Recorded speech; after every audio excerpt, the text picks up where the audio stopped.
You probably know me as Stealth Kitty. Yeah, that Stealth Kitty. The one with the neon pink headset and the cat ear sleeves that I wear for every stream. The one who can nail a 360 no-scope and then blow a kiss to the camera 5 seconds later. My apartment is my studio. You've seen the background. The wall of glowing pink and blue LEDs, the perfectly arranged Funko Pops, the poster from my first big sponsorship. It's a whole vibe. It's my job, and I'm damn good at it. Boom, headshot. That's my catchphrase. The chat goes nuts every time I yell it, and I live for that. Seriously. I get thousands of people watching me play FPS games every single night. They subscribe, they donate, they tell me I'm amazing, and I love it. I love the attention, the validation. I love being seen. This whole Stealth Kitty thing, it's a persona, sure, but it's the best version of me. She's confident, she's funny, she's talented, and people actually like her. That's the whole point. This is my career. I built this from nothing, and I'm finally successful. Here's the thing you don't see though, the part that's not lit by the pink LEDs. The reason I crave all that validation, it's because for the first 20 years of my life, I was basically wallpaper. Growing up, I was the quiet one, Yuna, the one nobody really noticed. I wasn't pretty enough for the popular kids, not smart enough for the brainiacs, not weird enough for the theater crowd. I just existed. I ate lunch alone a lot. I remember sitting in the high school cafeteria, just watching everyone else laugh and talk, and feeling like I was behind a sheet of glass. It leaves a mark, you know? Feeling invisible. You spend your whole life just wishing one person would look at you, really look at you, and think you're something special. So when I started streaming, just for fun, and people started showing up, when they called me queen and legend and spammed my chat with heart emojis, God, it was like a drug. Stealth Kitty wasn't just a character, she was the person I always wanted to be. She was visible. And the community, they felt like the friends I never had. The money was great too, don't get me wrong. It meant I could pay my rent, buy new gear, and never have to go back to my parents' house, where I was just Yuna, the quiet one. I guess I was just so hungry for all that connection that I was naive. I thought every superfan was just being nice. I thought the attention was flattering. I never stopped to think that when you invite thousands of people into your life, into your home, every single night, you don't really know who's watching, and you have no idea what they are capable of. It started with one guy, Kitty Lover 64. He was what we call a whale, one of those fans who drops hundreds, sometimes thousands of dollars in a single stream. At first, it was just flattering. His messages were always glowing. Great stream, Kitty. You're the best FPS player on the platform. Boom, headshot, queen. The money was intoxicating. It wasn't just validation anymore. It was security. It was a new graphics card. It was paying my rent 6 months in advance. He was like funding my dream. Then the messages got personal. You looked beautiful tonight, Yuna. I froze. Right in the middle of a match. I almost got sniped. I never, ever use my real name on stream. I brushed it off, forced a laugh for the mic. Who's Yuna? Thanks for the dono, babe. But my heart was pounding. I must have let it slip in an old video, maybe. A simple mistake, but it felt weird. A week later, I was complaining about my internet lagging during a match. A $500 donation popped up. Kitty Lover 64.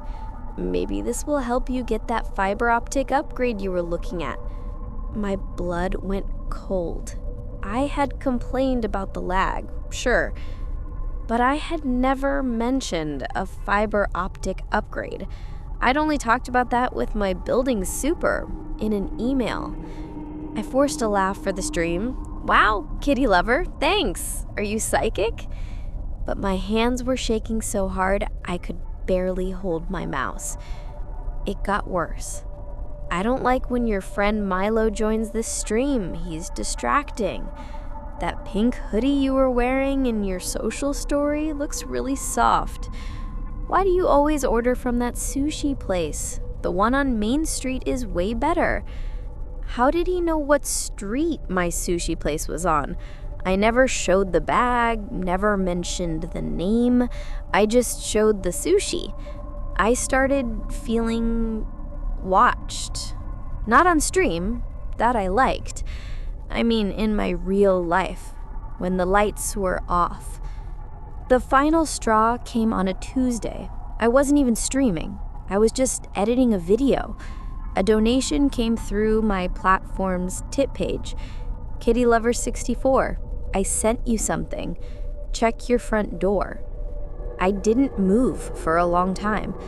I just stared at the notification. My front door was maybe 20 feet away. I told myself it was probably just an Amazon package, a gift from my wish list. But my wish list was anonymous. I didn't check the door. The next day, during a live stream, I publicly blocked him. I gave a whole speech about boundaries and parasocial relationships and community safety. We love our fans, I said, my voice full of that fake, bright, stealth kitty confidence. But we have to be safe. We're blocking Kitty Lover 64. We don't support stalkers here. My chat cheered me on. They spammed respect and we love you, Kitty. I felt strong. I felt like I was back in control. I was such an idiot. That Friday, I finished a long, really good stream. I was buzzing, celebrating a ton of new subs. Love you, chat. You're the best. Kitty out. I gave my little wave and kiss. I shut everything down. The PC, my monitors, the bright LED lights. My apartment went from the colorful, vibrant, stealth kitty studio back to just my dark, quiet living room. I went to the kitchen to get some water. When I walked back into the living room, I stopped. My streaming chair, it was facing the wall. I never leave it like that. I always push it back into the desk facing out. It's part of my shutdown routine. My heart did this painful, heavy thump against my ribs. I told myself I was just tired. I must have bumped it when I got up.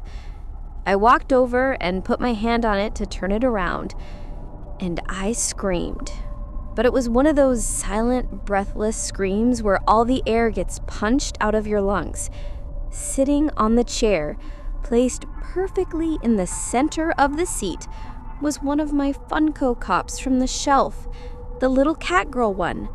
Its head had been snapped clean around, facing backwards, and one of its little black plastic eyes was gouged out, popped right out of the socket.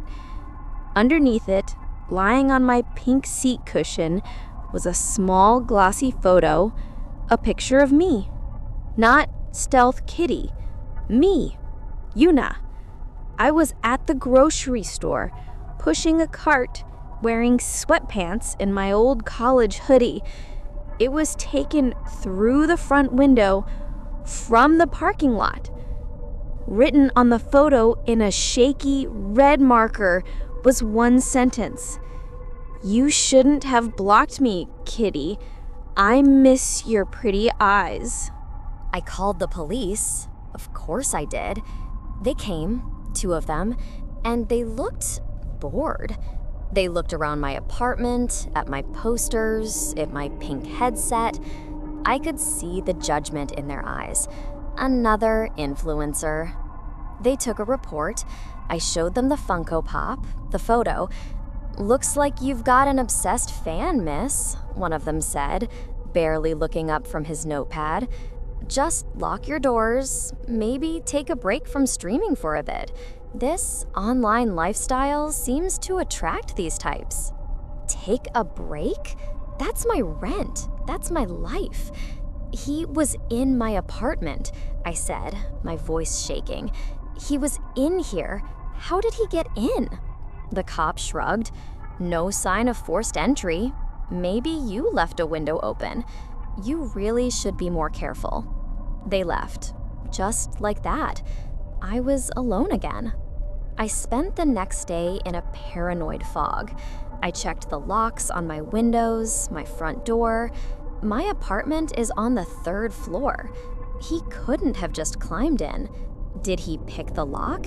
How did he know I was at the grocery store?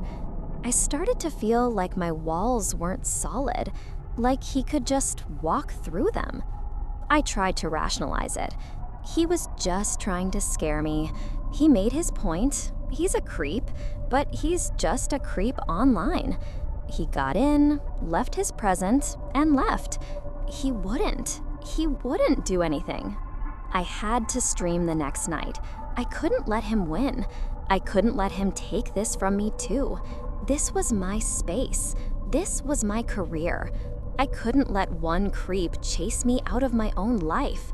The validation, the chat, the queen, I needed it. I needed to feel like Stealth Kitty, not like scared shitless Yuna. I started the stream. The lights came on, the music started. I put on the headset, the cat ear sleeves. I forced the biggest smile I could. Hey Chad, Stealth Kitty is back. Did you miss me? The chat was flying. Kitty, we were so worried. Queen is back. Everything felt normal, safe. I launched my game.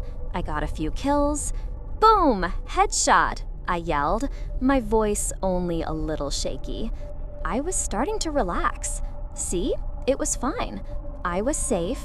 I was in my studio. He was gone. And then I saw it. In the reflection on my main monitor, in the black loading screen between matches, my bedroom door in the dark hallway behind me was open. Just a crack. It is always shut. I'm paranoid about my messy room showing up on stream. It's rule number 1 of my curated background. I stared, my heart hammering so hard I could feel it in my throat. I told myself it was nothing. I just forgot. I was jumpy from last night. I just forgot.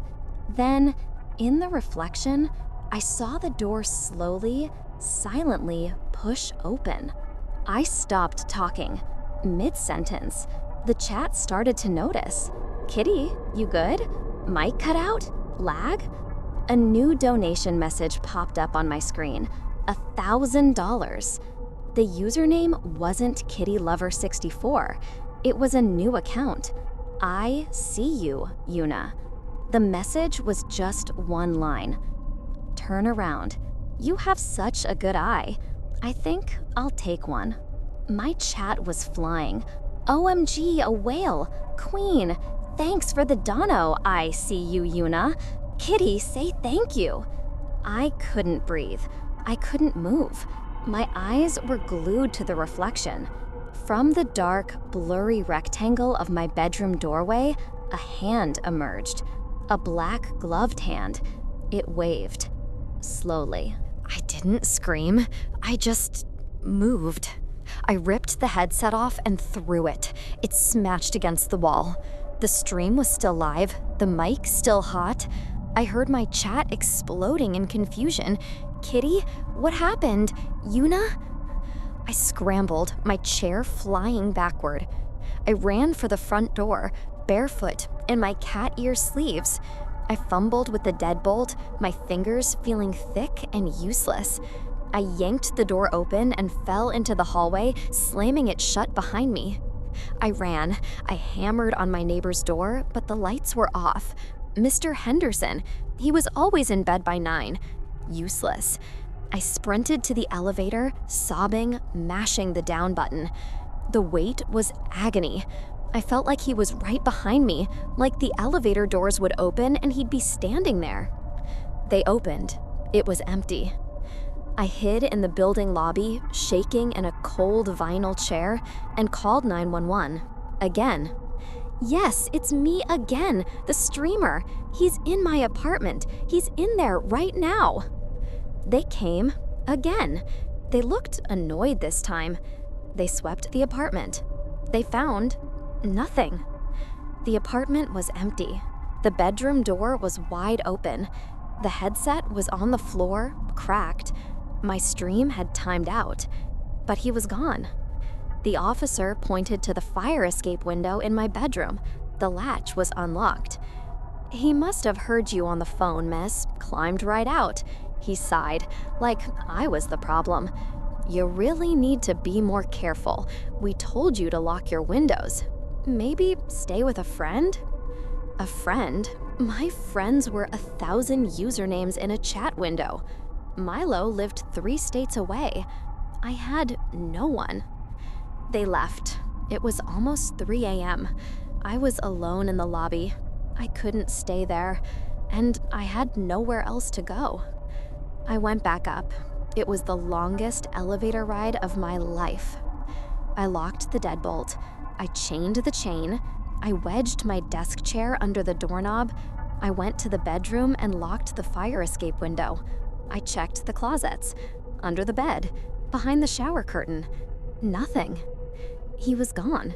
He just wanted to scare me. He won. I was shaking, covered in a cold sweat. I felt disgusting. I felt watched, still.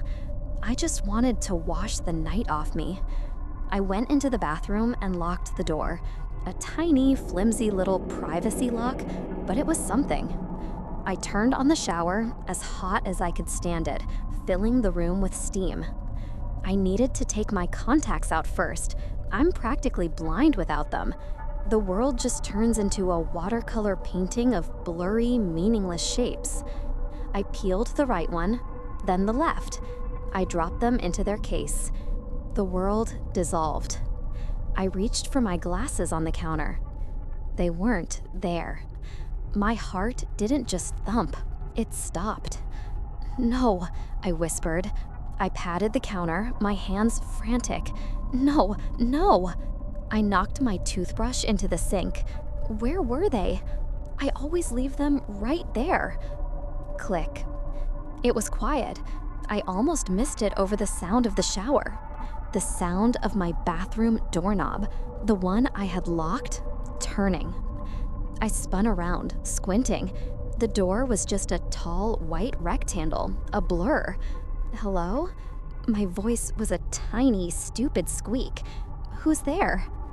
The door pushed open. A large, dark shape filled the doorway. He hadn't left. He was in the apartment the whole time, hiding. In the closet, under the bed, waiting for the police to leave. Waiting for me to be like this, vulnerable. The persona was gone. The pink lights were off. The chat was empty. It wasn't Stealth Kitty he was looking at. It was me, Yuna. And I couldn't even see him. Kitty, a voice rasped. It was a real, physical voice, not a text-to-speech donation. I just wanted to see your good eye for myself. I screamed. I finally screamed. I scrambled backward and slipped on the bath mat, crashing against the tile wall. I was trapped. He stepped in and closed the door. He was a mountain of a shadow. I thrashed, swinging my arms, but I was just hitting air. He grabbed my wrists. He was so strong, I couldn't move. He covered my mouth with his other glove. The smell of leather and something sweet, like chemicals, chloroform. You shouldn't have blocked me, he whispered, his voice right in my ear. I loved you. I gave you everything. He let go of one of my wrists. I heard a small snick. You have such a good eye for the game. So quick, so sharp. I felt something cold and hard press against my cheek. Metal. I think I'll just take it. The first thing I remember after is the sound. A steady, high-pitched beep. The second is the smell, antiseptic and stale coffee. I tried to open my eyes.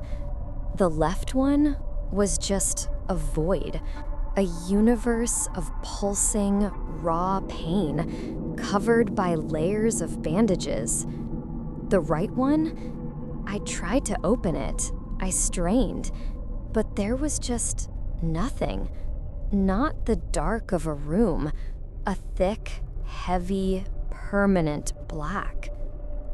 I heard a TV playing somewhere, a news report. A popular online streamer, known to her fans as Stealth Kitty, was brutally attacked. The assailant, still at large, seems to have been an obsessed fan. The attack was targeted, chillingly symbolic. Police are warning other online personalities to take precautions. My whole life, I just wanted to be seen.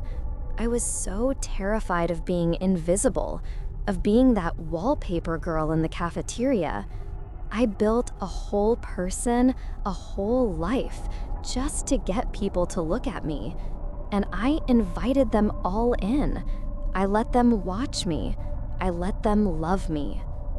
And one of them loved me so much, he tore down the walls between my colorful, curated world and my real one. He broke into my sanctuary. He waited in the dark. The irony is, I finally got what I wanted. I'm not invisible anymore. My name, my real name, Yuna, is everywhere. Everyone is looking at me now. I'm front page news. But I can't see them. My career is over. My home is a crime scene. I'm just here, in the dark.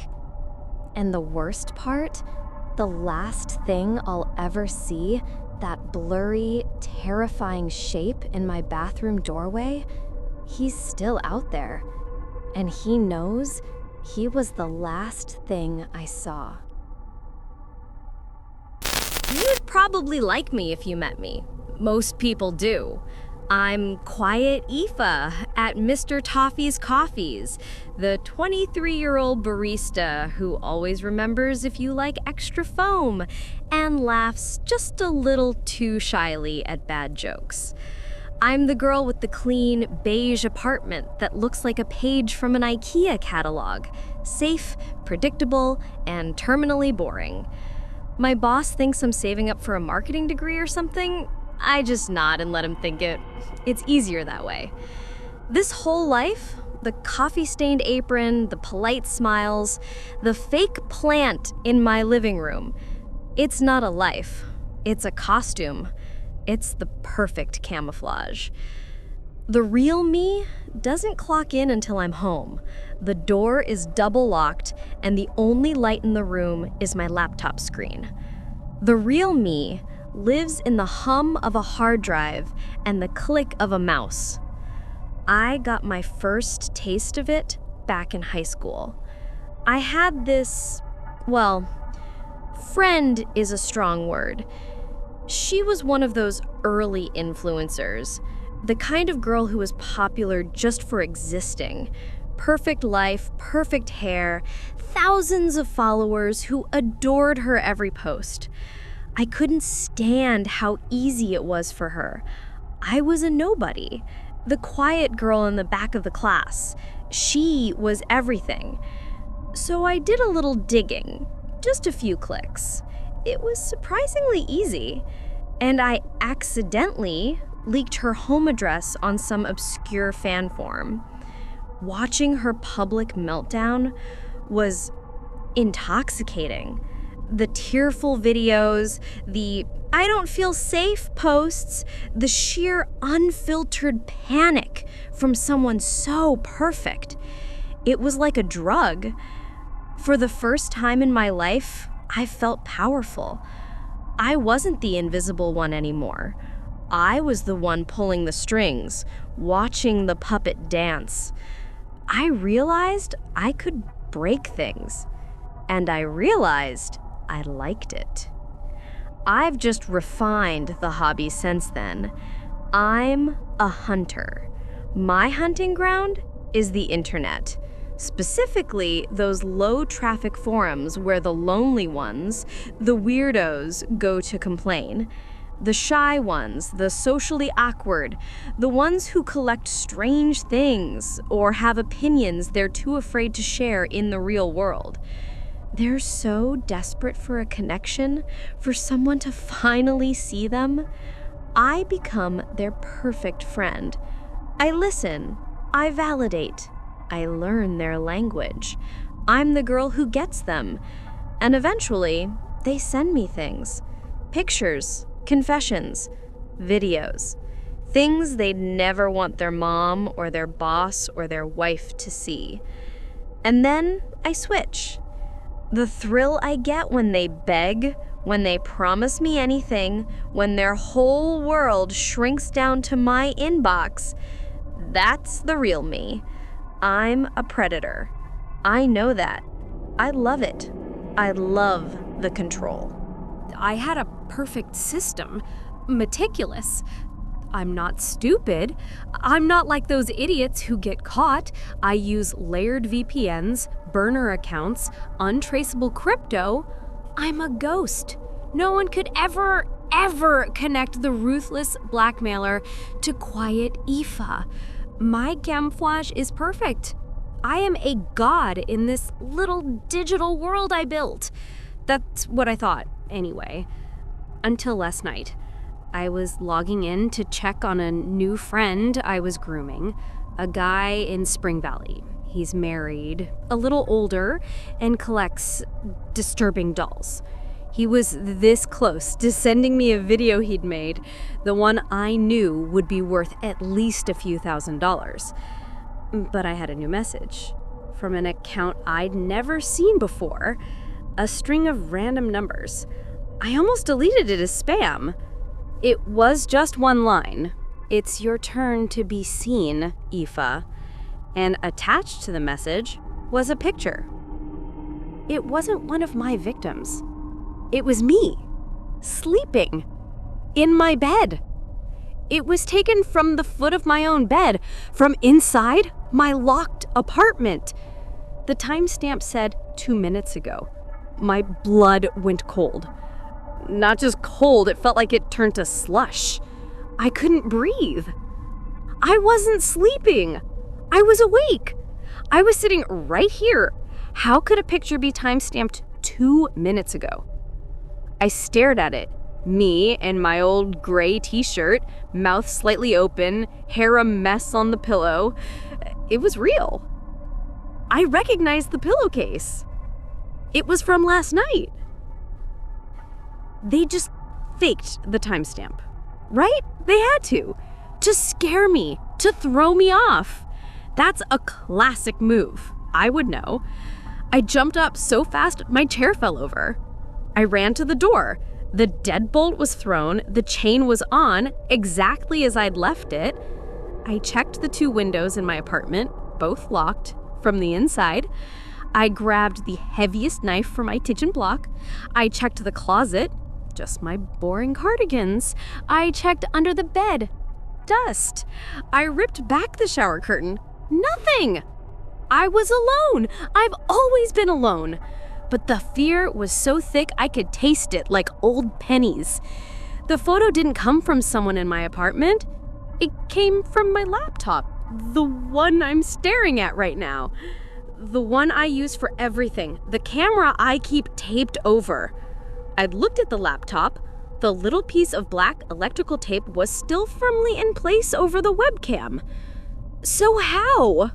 I sat back down, my hand shaking. I tried to think. This is my world. I know how this works. Someone found my IP, spoofed my location. Maybe they hacked my phone. That had to be it. They got into my cloud storage. They found an old photo. That's all. It's just a scare tactic. I'm not a victim. I don't get to be the victim. I picked up my phone. It was on the charger, screen dark, nothing. I put the knife on the desk and put my hand on my mouse. I had to know who this was. I tried to click on the sender's profile, trace the message, anything. And my mouse cursor stopped. I was still pushing it, but the little white arrow was frozen. I tapped the mouse. Nothing. I let go of the mouse. The cursor stayed still for a second, and then it moved.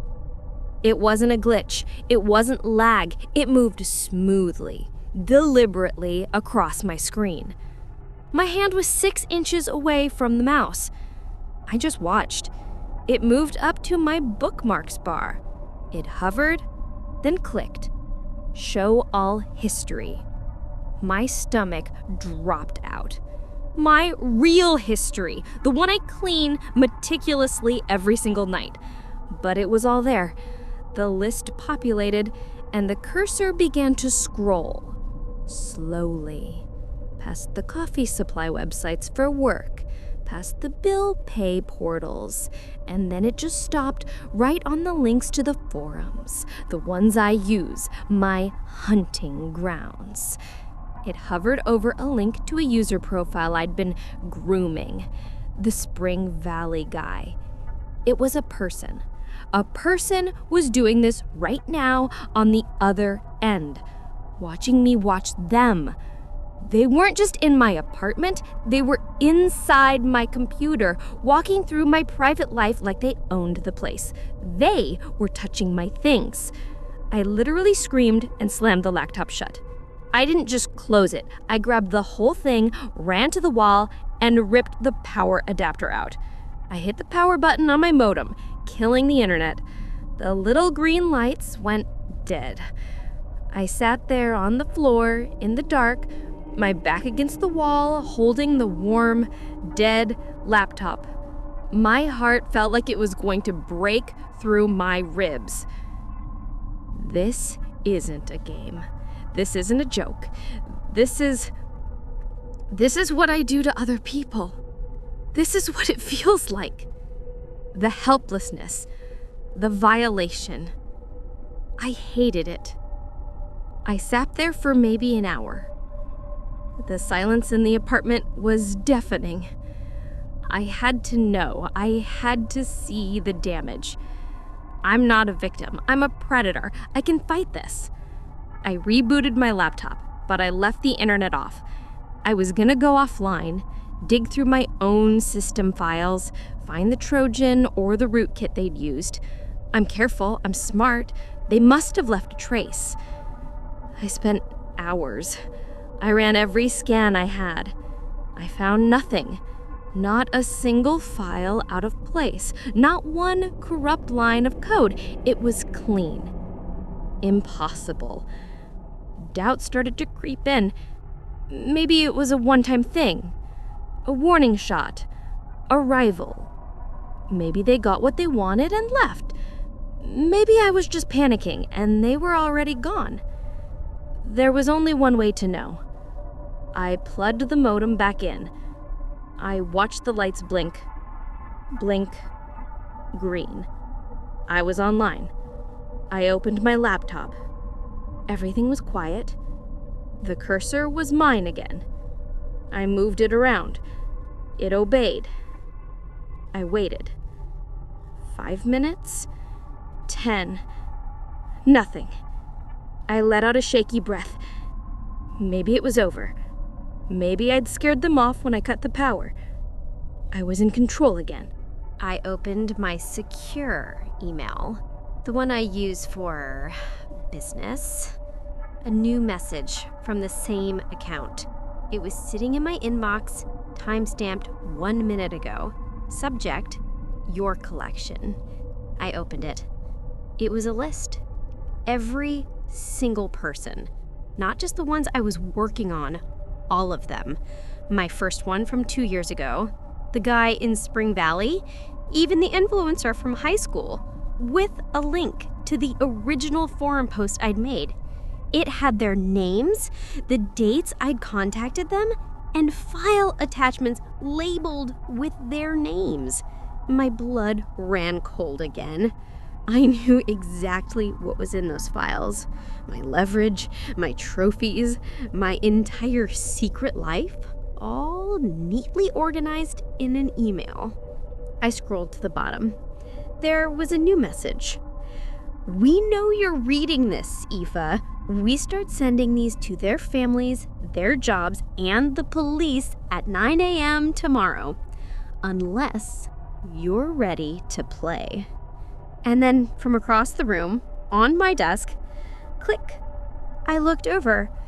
The little green light on my laptop's webcam, the one buried under a thick piece of tape, was on. It was shining through the tape. A faint, sickening green glow. I didn't scream. I think I brought how. I just stared at that tiny, glowing green dot.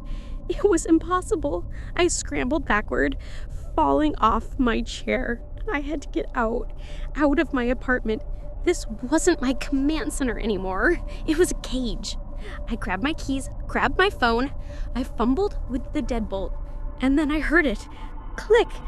Not from my laptop, from my smart lock on my front door. The one my landlord installed, the one I hated but thought was secure. A soft whirring sound. I watched, frozen, as the deadbolt knob turned all by itself, sliding the bolt open and then sliding it shut again. Click. Locked. I was locked in. I looked at my phone. No service. In the middle of the city? Bullshit. They'd cut me off from everything. I was trapped. I turned back to the laptop. The screen wasn't on my email anymore. It was my desktop. My clean, beige, camouflage desktop. And the cursor was back. It moved to the center of the screen. It right-clicked. New folder. It watched it type EVIDENCE. My stomach heaved. This wasn't just blackmail. This was the prosecution. This was the trial. The cursor opened a new text pile. It typed fast, like a court stenographer. You like games, Aoife, so we'll play one. But you're not the hunter anymore. A new line. Ezra, 88, asked you to stop. You told him, pay me 5 ETH or your wife sees the video. My blood froze. That was months ago. How? Ezra, 88, was my brother. He didn't have 5 ETH. He had a 2-year-old daughter. He killed himself last week. No, I didn't know. You can't. He made a choice. I just showed him the options. My voice sounded pathetic, even to me. The cursor didn't stop. It's 9 a.m. I was locked out. I pounded on the keyboard, the mouse, nothing. The cursor moved on its own. It opened my other email, my real email, the quiet Aoife one. It composed a new message. It attached the EBIDZ folder. And then the to field. I watched, paralyzed, as it populated the list. My mom's email, my boss at Mr. Toffee's Coffees, the entire coffee shop customer mailing list, my high school alumni group, and then, one by one, the email addresses of every victim I had ever contacted.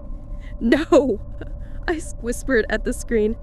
Please, I'll give it all back. I'll do anything. Please don't. I was begging, just like they begged me. The hypocrisy tasted like acid in my throat. The cursor just hovered over the send button. It waited for 1 second, 2, 3, letting me feel it, letting me understand what total loss of control felt like. And it clicked. For a second, there was silence. Just the hum of the PC. And then My phone. It lit up. Not with one notification, with all of them. It started vibrating on the floor, buzzing and skittering like a dying insect.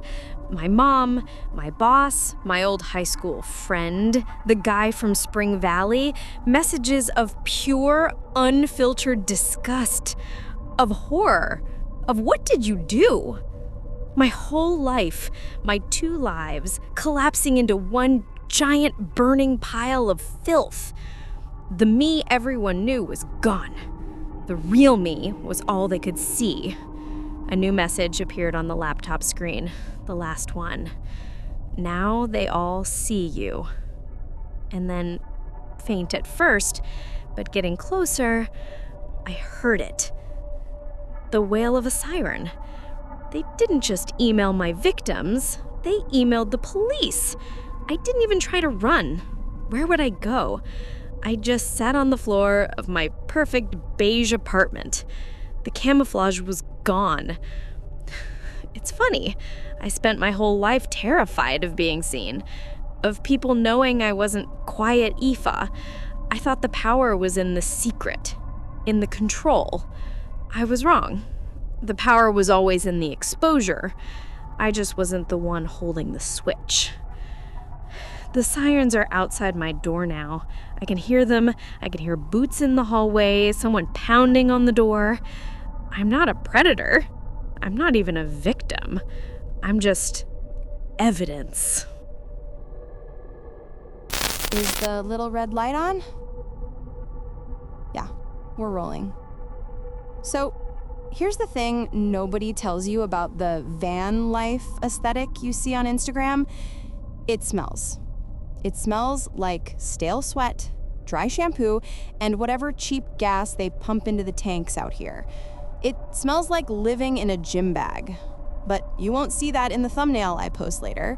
In the photo, I'm gonna look like a glowing, sun-kissed goddess conquering the wild frontier. I'm gonna throw a filter on it that makes the dust look like magic pixie dust or something. Right now, though, I'm just Phyllis from the suburbs, and I am sweating through my linen shirt so bad it's sticking to the seat. I'm currently about 200 kilometers from anything that resembles a city, driving a rental 4x4 that sounds like it's coughing up a lung every time I shift gears. This country, God, it was trending on TikTok as the last true paradise 3 months ago, is beautiful, don't get me wrong. It's rugged. The mountains look like jagged teeth chewing on the sky. But it is hot. It's gotta be nearly 40 degrees Celsius out there, and the air conditioning in this truck is just a rumor. My parents would lose their minds if they saw me right now. Mom is probably back home in Ohio, staring at my location dot on her phone, freaking out because it stopped moving 3 hours ago when I lost signal. Let her freak out. I spent 22 years being told what to wear, when to be home, and who to talk to. I spent my whole life being the safe girl. Now, I'm Phyllis the Wanderer. I have 40,000 subscribers who think I am the bravest girl on the internet. I'm doing this for them. Well, I'm doing it for the algorithm, mostly. The engagement on my last few posts has been tanking. People are bored of cozy mornings in the van and oatmeal recipes. They want danger. They want grit. They want off the beaten path. That's why I'm heading to this remote village I found on a weird subreddit. No paved roads, no tourists, just me and the camera. I need this video to blow up. I need to prove that I can handle the deep end. I need to prove that I'm not just playing dress up. But if I'm being completely honest with you, off the record, camera off, just between us friends, I felt sick the moment I signed the rental agreement for this truck, like physically ill. There was this guy at the rental shack, a tiny little place with a tin roof. He didn't speak much English, but he kept tapping the map, shaking his head at the route I'd highlighted in neon yellow. He looked at me with these wide, sad eyes and drew a line across that route on the map with his dirty fingernail. Then he looked right at me and made a cutting motion across his throat. It wasn't subtle, it was terrifying. What did I do? I laughed it off. I smiled my spunky solo traveler smile, the one I practice in the mirror, and snatched the keys. Why did I do that? Why didn't I just turn around and go back to the hotel? Because of the mugging. It was 2 years ago, back home. That's the real reason I started all of this craziness. I was walking to my car after a shift at the mall. Standard parking lot, flickering lights, smelling like exhaust and pretzels. A guy stepped out from behind a concrete pillar. He wasn't big, he wasn't a monster. He just had a knife, a small, rusty kitchen knife that looked like he grabbed it from a sink full of dishes. And I froze. I didn't run, I didn't scream, I didn't use the pepper spray my dad made me put in my keychain specifically for this kind of thing. I just stopped. I stopped existing.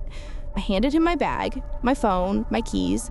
I stood there like a statue while he rummaged through my life, smelling his gross breath, terrified that if I even breathed too loud, he'd cut me.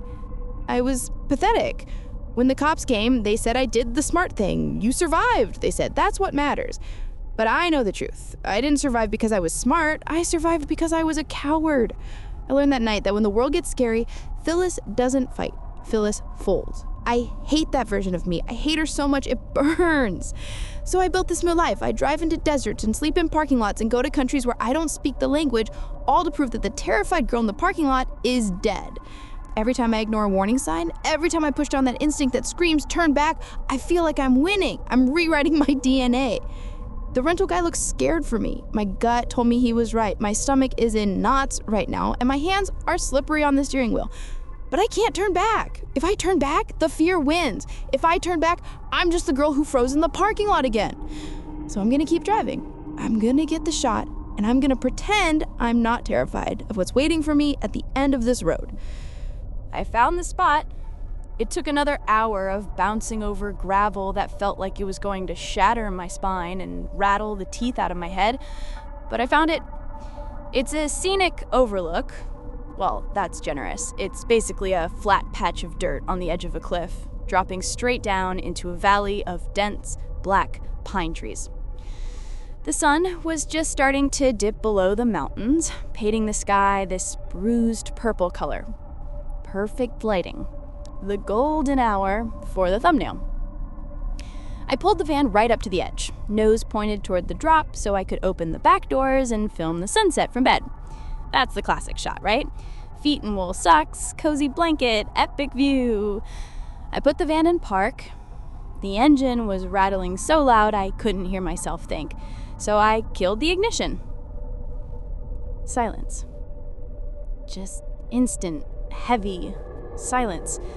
The kind that rings in your ears. And then a sound. Thud clack. It came from inside the doors. All of them at once. A heavy mechanical sound, like a bolt slamming home in a prison cell. I frowned, glancing at the driver's side lock.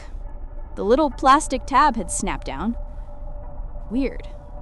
Usually central locking only triggers when you start driving, not when you turn the car off. Okay, I muttered to the empty dashboard. Weird flex, but okay. I grabbed my camera bag and reached for the door handle to get out and set up the tripod. I pulled the lever. Nothing happened. I don't mean it was stuck. I mean, the handle felt loose, disconnected, like the wire inside had just snapped. I pulled it again, harder. It flopped back and forth uselessly in my hand. Come on, I sighed, annoyance spiking. Don't do this now. I leaned over to the passenger side. I tried that handle. Same thing. Limp. Dead. My annoyance started to curdle into something else. Confusion. A low hum of anxiety. I pressed the button for the power windows. I needed some air. It was still baking hot in here. The button clicked, but the glass didn't move. No motor whirring, no movement. I looked at the dashboard. It was completely dark. No clock, no odometer, no little red lights. The van wasn't just off, it was dead. It's getting hot. Fast. Without the AC, the van is essentially a metal box, baking in the residual heat of the day. I've been trying the handles for 10 minutes. I've tried the back doors, the side sliding door, even the glove box for some reason. Everything is locked down. And then I remembered the black box. When I picked up the van, underneath the dash, right by the steering column, there was this weird blocky device zip-tied to the wires. It had a little blinking green light. I even joked about it on my Instagram story. Look guys, Big Brother is watching, tracking my mileage so they can charge me extra. I crawled into the front seat and looked under the dash. The light isn't blinking green anymore. It's solid. Red. A hateful, unblinking eye staring right at me. A cold wash of realization hit me, so intense it actually made me dizzy. This isn't a malfunction. Malfunctions are messy. Things rattle or grind or smoke. This was precise. The engine cut, the locks engaged, the handles disconnected, all at the exact second I parked here. I looked at the windshield. The view I had driven 4 hours to see, the jagged mountains in the purple sky, suddenly looked different. It didn't look majestic anymore. It looked like a wall. I tried to honk the horn. I slammed my palm against the steering wheel, ready for the loud, ugly blade to shatter the silence. Nothing. Just the dull thud of my hand hitting plastic. They cut the horn. Why would a breakdown cut the horn? My breath is coming in short, shallow gasps now. The air in here is getting stale. I'm pressing my face against the passenger window, looking down the dirt road I came up. It's empty, just dust and rocks, but the silence outside doesn't feel peaceful anymore. It feels expectant, like the landscape is holding its breath, waiting for something. I'm not a traveler. I'm not an explorer. I'm a rat that just walked into a trap and the door just slit shut behind me. I stopped filming 20 minutes ago. The brave face is gone. I'm in full panic mode. I tried to kick out the windshield. Do you know how hard safety glass is? I lay on the dashboard and kicked until my heels were bruised, but it didn't even crack. It just bounced my feet back at me. This isn't normal glass. It's reinforced. Why is a rental van reinforced? I started tearing the van apart. I ripped the cute fairy lights down. I tore the cushions off the bench seat. I needed a tool, a tire iron, a jack, anything heavy. There was a panel under the bed. It looked like storage for camping gear. I clawed at the plywood, breaking 2 of my fingernails until I got a grip and ripped it open. I froze. I was expecting a spare tire, maybe some jumper cables. Inside the compartment, sitting in molded foam cutouts like a sniper rifle case, were 3 things. A coil of thick, yellow nylon rope, a heavy folding military spade, and a set of butcher knives. They were brand new. The price stickers were still on the handles. I stared at them, my brain trying to make sense of it. Maybe that's the survival kit. For the campers? No, you don't give campers a spade and butcher knives. You give them a camp stove and a flashlight. These weren't tools for living. These were tools for hiding things, and they weren't for me to use. They were placed here, waiting. The van isn't a vehicle, it's a delivery system. I'm the package. I scrambled back, away from the compartment, pressing my back against the driver's seat. I felt that familiar paralysis creeping up my legs, that same freezing cold sensation I felt in the parking lot 2 years ago. Don't move. If you don't move, it's not real. But then I saw the lights. Far down the valley, where the dirt road twists around the mountain, a pair of headlights cut through the dusk. They were moving slow, deliberate. No rush. They know I'm not going anywhere. The vehicle, a battered pickup truck, crept up the incline. It didn't have a siren. It didn't look like help. It pulled up about 50 meters away and killed its lights. 5 doors opened. 5 men stepped out. They weren't wearing masks. They were just guys wearing heavy work boots and canvas pants. One of them adjusted his gloves. Another lit a cigarette. They looked bored. They looked like a road crew showing up to fix a pothole. They started walking toward the van. Not running, just walking. A steady, rhythmic crunch of boots on gravel. I grab the handle of the spade from the compartment. My hands are shaking so bad, I can barely hold it. The freeze is trying to take me. It's screaming at me to just sit still, to be a good girl and to let it happen. But I'm looking at those knives and the foam, and I know what they're for. I'm not freezing this time. It's completely dark now. The mountains are just black shapes against a slightly less black sky. I'm huddled on the floor between the driver's seat and the bed, gripping the spade so hard my knuckles are white. I'm whispering to myself over and over like a prayer. Swing, just swing. As soon as the door opens, aim for the head. Don't think, swing. Outside, it's terrifyingly quiet. They didn't storm the van. They didn't try to smash the windows with rocks. They're just standing there. I can see their flashlight beams cutting through the darkness, lazy yellow streaks dancing over the gravel. They're leaning against the hood of their truck, maybe 10 meters away. I heard the flick hiss of a lighter again. They're smoking. They're talking in low voices, laughing softly. That's the worst part. They aren't monsters snarling at the door. They aren't screaming threats. To them, I'm just a box they have to unload. I'm a chore. I'm the last job of the day before they can go home and have dinner. It makes me feel so small. I'm hyperventilating, the air rasping in my throat, and they're out there checking their watches. One of the beams swings toward the van. It hits the window, blinding me for a second. I flinch, raising the spade, ready to scream. But nobody moves. The light holds on me.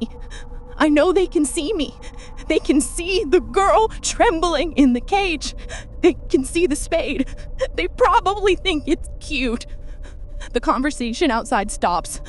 A heavy pair of boots starts crunching towards the driver's side.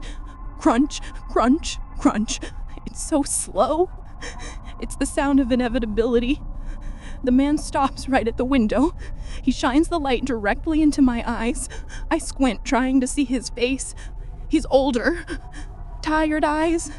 Deep lines around a mouth that isn't smiling, isn't frowning. Just blank. He holds up his hand.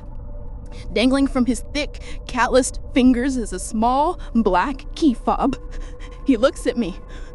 He taps the glass with the key fob. Tink, tink. He knows I can't get out. He knows I tried every handle. He knows I'm trapped in the box I paid for. Swing, I whisper, tears linking out of my eyes. Phyllis, just swing. The man's thumb hovers over the button. He doesn't look malicious. He looks efficient. He gives me a small nod, almost polite, acknowledging the transaction.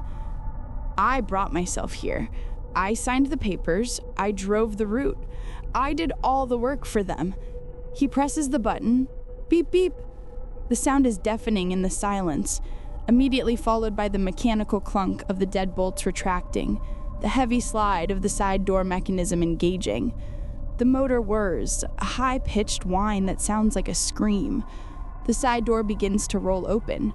Cold mountain air rushes in, smelling of pine needles and stale tobacco.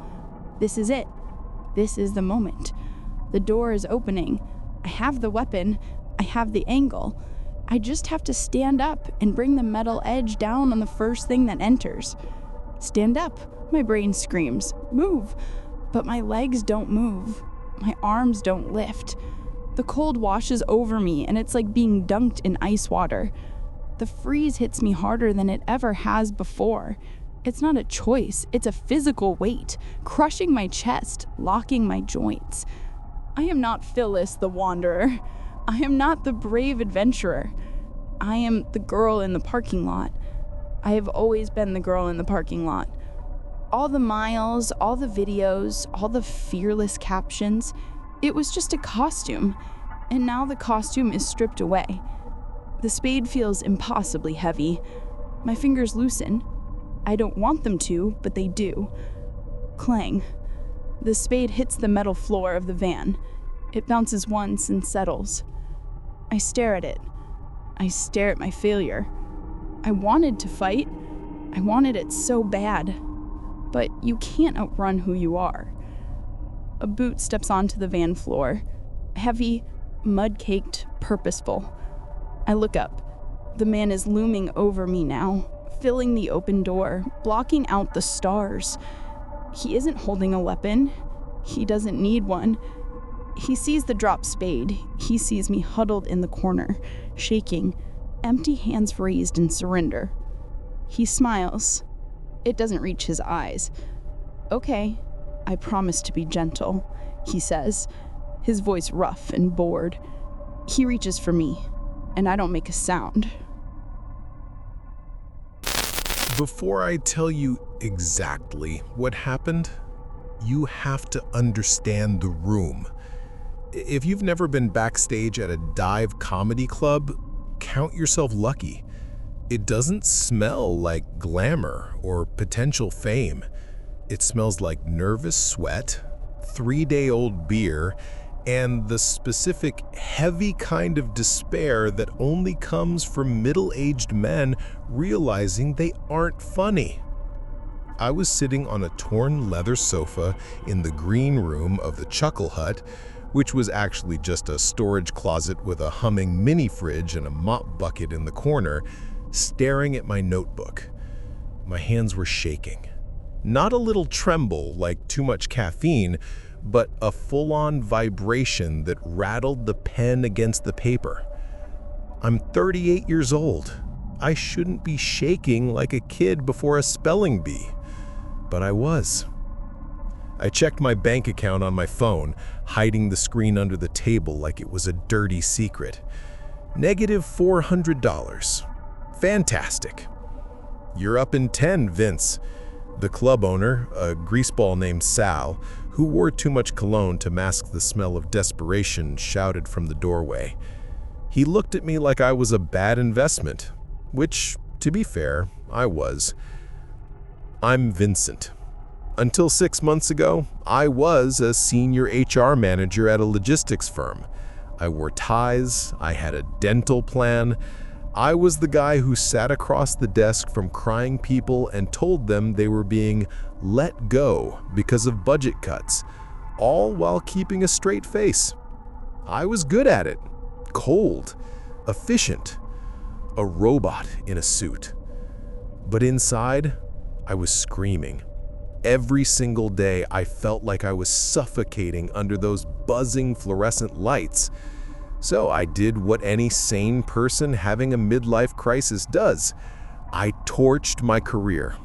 I quit. No notice. I cashed out my 401k, moved into a studio apartment that smells like boiled cabbage and cat pee, and decided to become a stand-up comedian. Why? Because I convinced myself I'm a genius.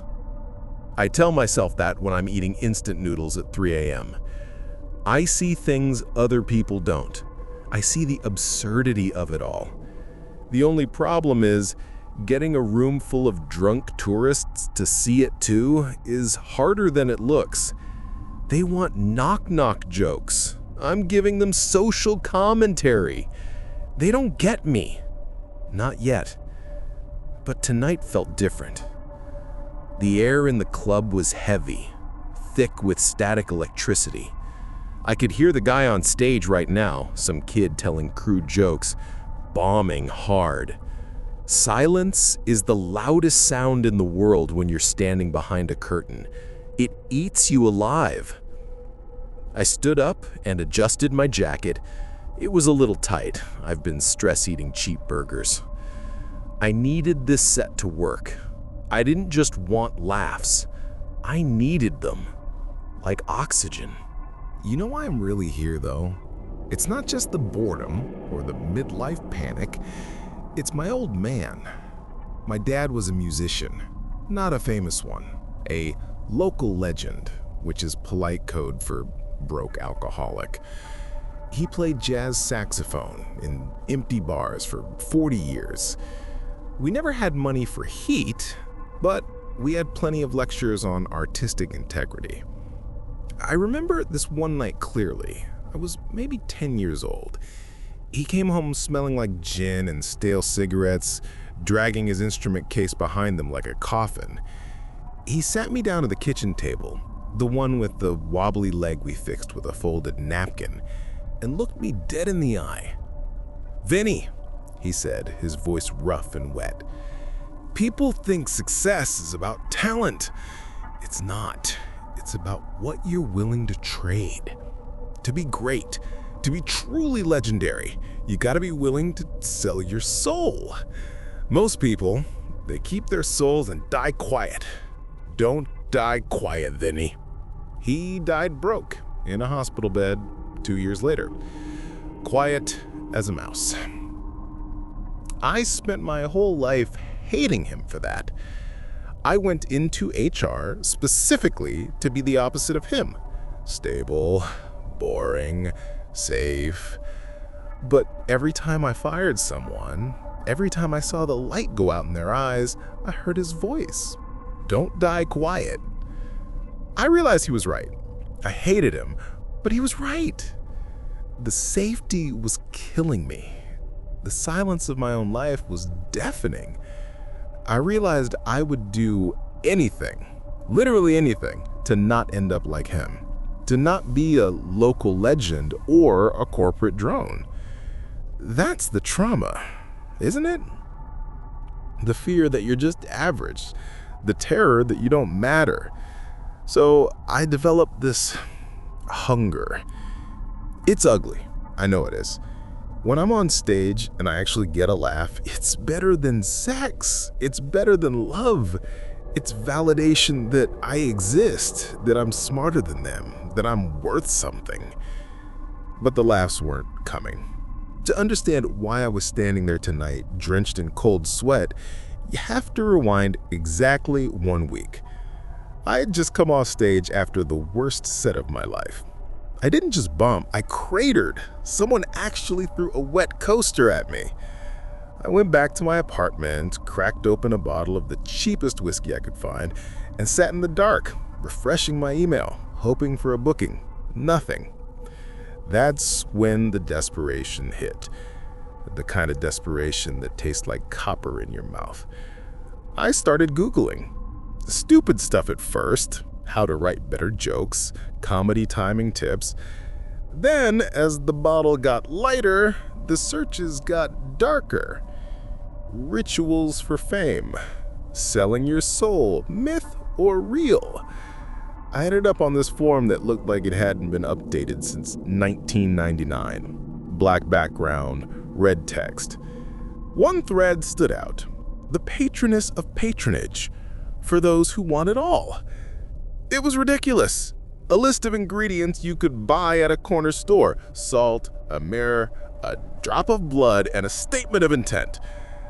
I laughed at it. I literally laughed out loud in my empty apartment. But then I looked at my bank account. I looked at the eviction notice on my counter. I did it. I felt like an idiot, kneeling on my linoleum floor at 3 a.m., sprinkling table salt in a circle around my shaving mirror. I pricked my finger with a safety pin. It hurt more than I expected, and smeared a red streak on the glass. "I want to be a legend," I whispered, feeling like a moron. "I want to be funny. Please." Nothing happened. The candle flickered. A car honked outside.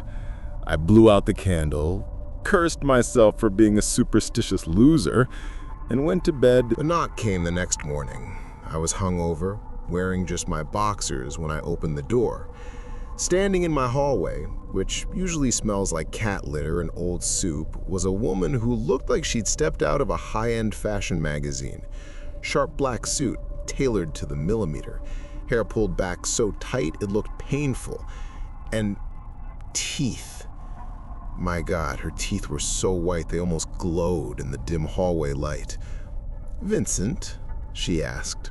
Her voice was smooth, like expensive scotch. "I'm Vesperia. I hear you're looking for representation." She walked in without waiting for an answer. The room instantly smelled different, not like perfume, but like ozone, like the air right before a lightning strike. "I can make you great, Vincent," she said, running a gloved finger along my dusty bookshelf. She looked so out of place in my dump of an apartment, like a diamond in a trash can. "But you have to be specific. The contract requires precision. What is the ultimate goal?" I was stunned. I thought maybe she was a prank or a very confused Jehovah's Witness. But that hunger in my gut, that desperate, clawing need took over. It bypassed my brain entirely. "I want to kill," I said. The words just fell out. "I'm tired of struggling. I want my audience to die laughing. I want to deliver a set so good, it literally stops their hearts." Vesperia smiled. It was a wide smile. Too wide. That's when I caught her reflection in the sliding glass door to the balcony. The woman standing in front of me was beautiful. But the thing in the glass, it was a shadow. A long, spindly shadow with too many joints in its arms. And the face in the reflection didn't have skin. It was just a mouth. A jagged, lipless grin that stretched from ear to ear, filled with needle teeth. I blinked, and the image was gone. Just a woman in a suit again. "An excellent choice," she said, pulling a piece of parchment from thin air. "Sign here." My hand moved on its own. I signed. For the last 6 days, I've been trying to convince myself that was a hallucination, just a vivid whiskey-fueled dream. But the parchment stayed on my table. Every time I threw it in the trash, I'd wake up and find it back on the coffee table, smooth and unwrinkled. And then there was the joke. I sat down to write, and this thing poured out of me. It wasn't my usual observational crap about dating apps or airline food. It was a story, a long, winding story about a man who loses everything. It was dark, it was twisted, and it was hilarious. I tested a line on my neighbor, Mrs. Greenwood, when I saw her in the hall. She's a sour old woman who hasn't smiled since the Reagan administration. I told her the setup, just the setup. She didn't just laugh, she wheezed. She grabbed her chest, her face turning purple, tears streaming down her face. She fell against the wall, gasping for air, slapping her knee so hard it bruised. It took her 5 minutes to stop. When she finally caught her breath, she looked at me with terror in her eyes and scrambled into her apartment, locking all 3 deadbolts. That was the moment I knew the deal was real. Now, I'm walking onto the stage at the Chuckle Hut. The spotlight hits me, hot and blinding. I can't see the audience, just a sea of darkness beyond the glare. But I can hear them, the clinking of glasses, the low murmur of expectation, and I see her, sitting in the front row, right where the light fades into shadow, Vesperia. She's clapping slowly, her white teeth gleaming in the dark. She nods at me, checking an invisible watch. I approach the microphone. The stand is cold metal under my sweating palms. I have the joke. It's right there on the tip of my tongue. The perfect punchline, the one that guarantees success. So, I was thinking about the price of success the other day. The room goes silent. They're listening. They're all listening. And for the first time in my life, I'm not worried about bombing. I started the set. The words felt oily coming out of my mouth, slick and rehearsed, but not by me. It was like I was vomiting up something ancient, something that had been waiting in the dark for a long time. The audience was hooked instantly. I could feel their attention like a physical weight, a heavy blanket of eyes pressing against the stage lights. I wove the narrative, the suffering, the irony, the dark, jagged edges of the human condition. It flowed out of me like black water. Then I delivered the punchline. It wasn't even that funny looking back. It was just final. It was a truth so sharp it cut the air. The guy in the front row, the heavy-set man with the beer-stained shirt, let out the first laugh. It was a pure, joyful sound, a belly laugh. I felt the rush of dopamine so strong it nearly knocked me over. I did it. I thought, they love me. But then the left didn't stop. It looped. His face turned red, then purple. He clutched his throat, his eyes bulging out of his head, but his mouth stayed forced open, blasting out that terrible rhythmic sound. It wasn't joy anymore. It was a spasm. The woman next to him started, then the table behind them. It spread like a virus, instant and airborne.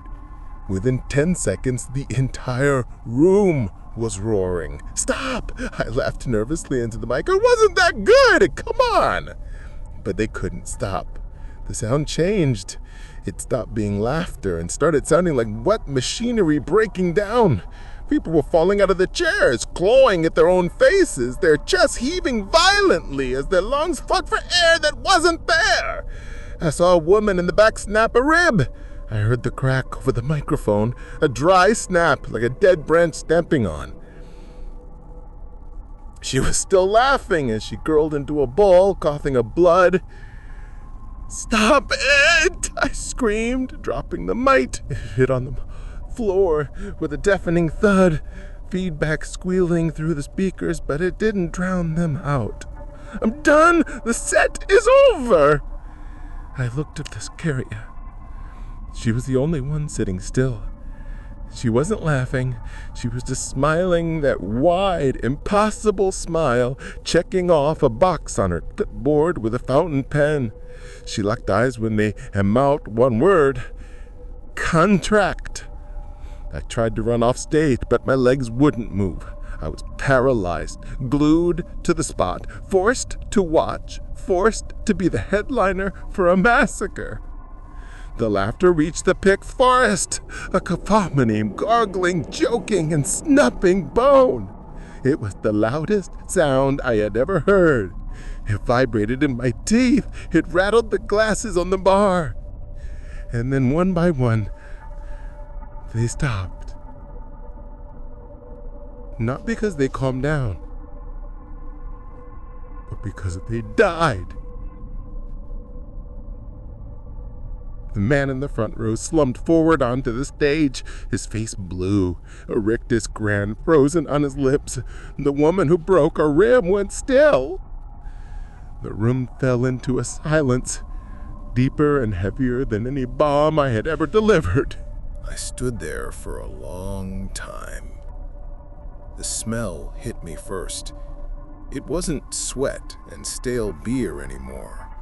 It was the copper tang of blood and the void of 50 people who had just vacated their bodies. The silence was absolute. No clinking glasses, no murmurs, just the hum of the refrigerator in the bar and the buzzing of the stage lights. I looked out at the sea of slumped bodies. I had done it. I had commanded the room. I had held them in the palm of my hand until the very end. I looked for Vesperia, but her seat was empty. On the small, sticky table where she had been sitting, there was a business card. I knew what it said without looking. Representation satisfied. I thought about my dad. I thought about him dying in that hospital bed, invisible and forgotten. Don't die quiet, Vinny. Well, Dad, nobody died quiet tonight. They died screaming with laughter. I walked to the edge of the stage and looked down at the man in the front row. He looked peaceful in a twisted, horrific way. He looked like he'd heard the best joke of his life. I felt a bubble of hysteria rising in my own throat, a giggle, a wet, uncontrollable giggle. I'm a legend now. I know I am. Tomorrow the news will be everywhere. The comedian who killed a whole room. They'll never forget my name. I have the validation, I have the fame. I proved them all wrong. I started to laugh. I laughed until my ribs ached, until tears streamed down my face, mixing with the sweat and the shame. I laughed because there was nothing else left to do. I'm the funniest man alive, and I'm the only one left to hear the joke. You'd love Seabrook. Everyone does. I mean, what's not to love? The lawns are all perfect, like green carpet. The mailboxes are all painted a nice, friendly white. No one ever speeds. Everyone is smiling. Disputes are calm and cordial. It's nice. Just so nice. My name is Carrie. I'm 29, or at least I think I am. The calendars say so. I work at the local library. It's a cute, quiet job. I stamp books, I help Mrs. Gable find her mystery novels, and I smile. I smile a lot.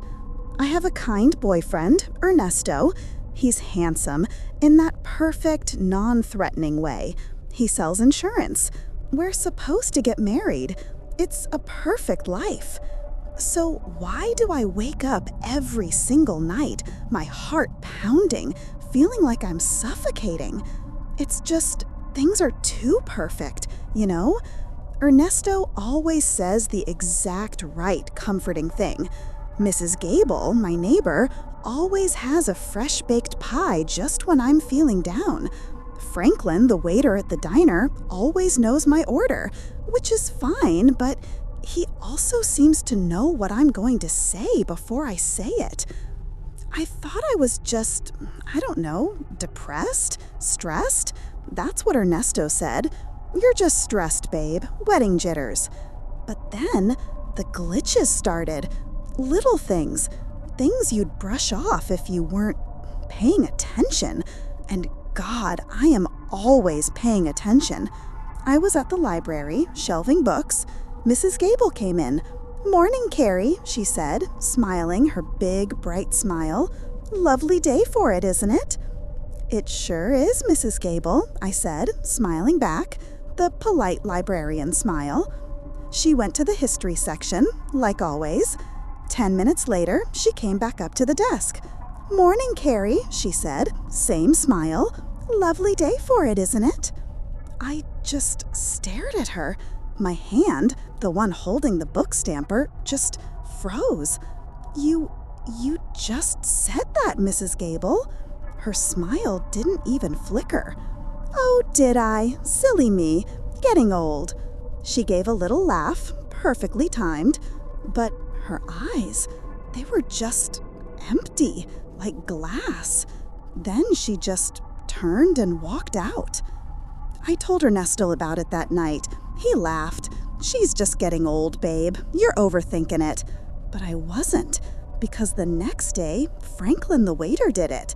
And the day after that, I heard 2 kids in the park have the exact same conversation about a lost dog, twice, word for word.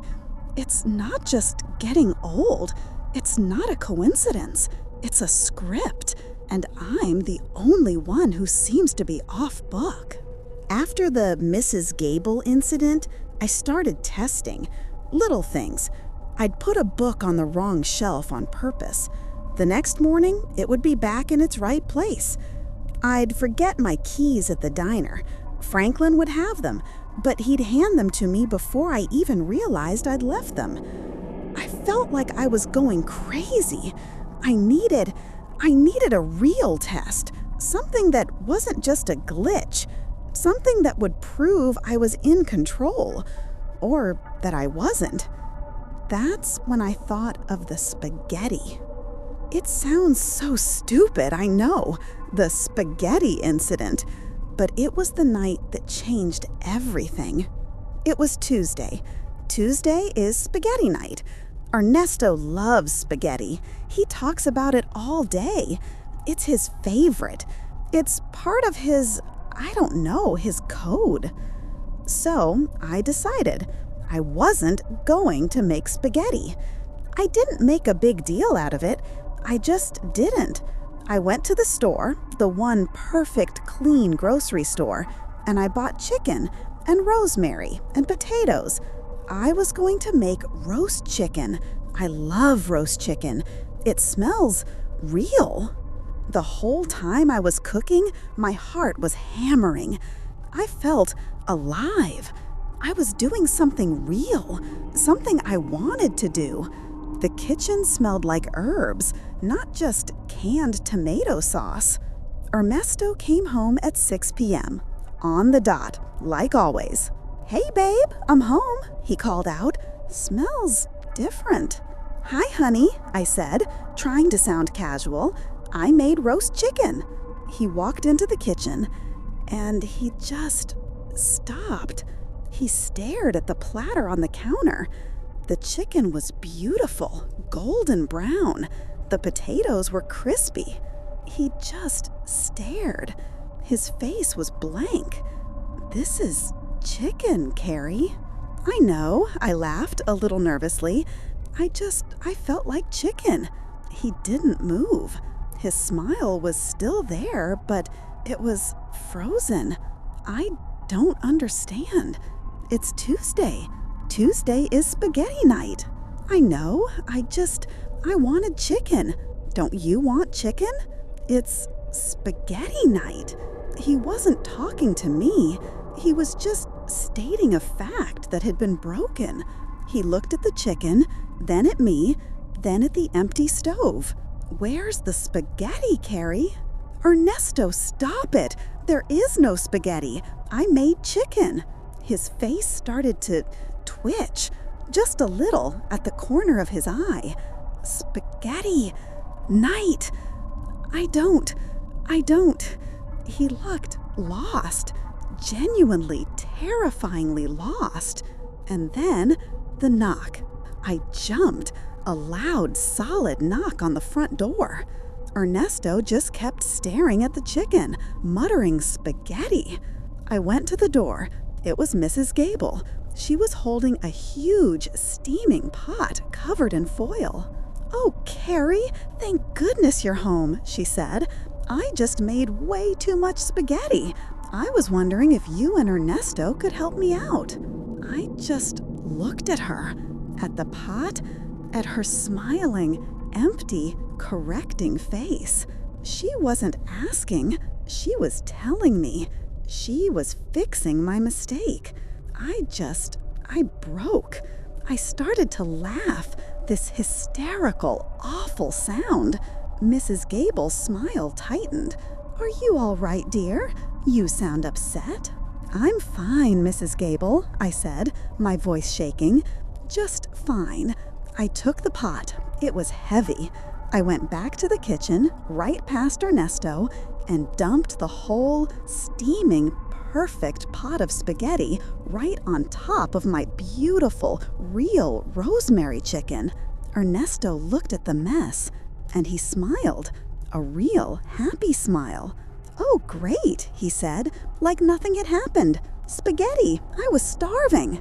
That was the night I knew. I wasn't paranoid. I was a prisoner, and the bars weren't made of steel. They were made of spaghetti and nice neighbors and a perfect, loving boyfriend. It took me a year to plan my escape. A whole year of being the perfect, happy fiancé. After the spaghetti incident, I knew I couldn't make mistakes. No more testing the boundaries, no more roast chicken. I had to be the Carrie they wanted. I apologized to Ernesto, told him I was just stressed. He bought it, or his script did. I had to be the girl who loved spaghetti night, the one who was excited about flower arrangements and seating charts, the one who cried happy tears when we finally set a date. The wedding, my big day. It was the perfect cover. I had to be happy Carrie, but Akana, the real me, the one who was screaming, she was the one making the plans. I became two people, the one they saw and the one who was hiding, watching, calculating. I needed a reason to be places, to snoop. So I volunteered for the town's historical society. Mrs. Gable thought it was a wonderful idea. So good to see you taking an interest in our town's history, dear. History? That was a laugh. The history in the library only went back 50 years to the town's founding. It was all fake. But the buildings, some of the buildings were real. They were older. They hadn't been scrubbed clean. It was the only live event in Seabrook that used the old town hall. The one building I'd noticed wasn't on the regular maintenance schedule. The library, the diner, my house, they were cleaned every night. I'd left a pencil out of place once. It was back in the cup the next morning. But the town hall, it had real dust. I spent months volunteering, organizing files in the dusty basement. And behind the heavy velvet curtain at the back of the stage, the altar, I found it. A small, square canal, painted to look like the wall. It was old. It had a real metal latch. It wasn't one of their clean, seamless panels. It was a utility hatch. My heart almost stopped. I jimmied the lock just enough, a little every week, with a stolen paperclip. It led to a dark, concrete tunnel. It smelled like damp earth and metal. It smelled real. It was the first real thing I'd smelled since the chicken. The plan was simple. The ceremony ends at 3 p.m. At 3:02 p.m., the automated waste disposal systems for the town square kick in. I'd heard them, a loud, grinding roar that shook the ground. That would be my cover. During the applause, during the kiss the bride moment, I would trip, drop my bouquet, and scramble behind the curtain. 2 minutes. That's all I needed. I'd stay in that tunnel for hours, days. I didn't care. It was out.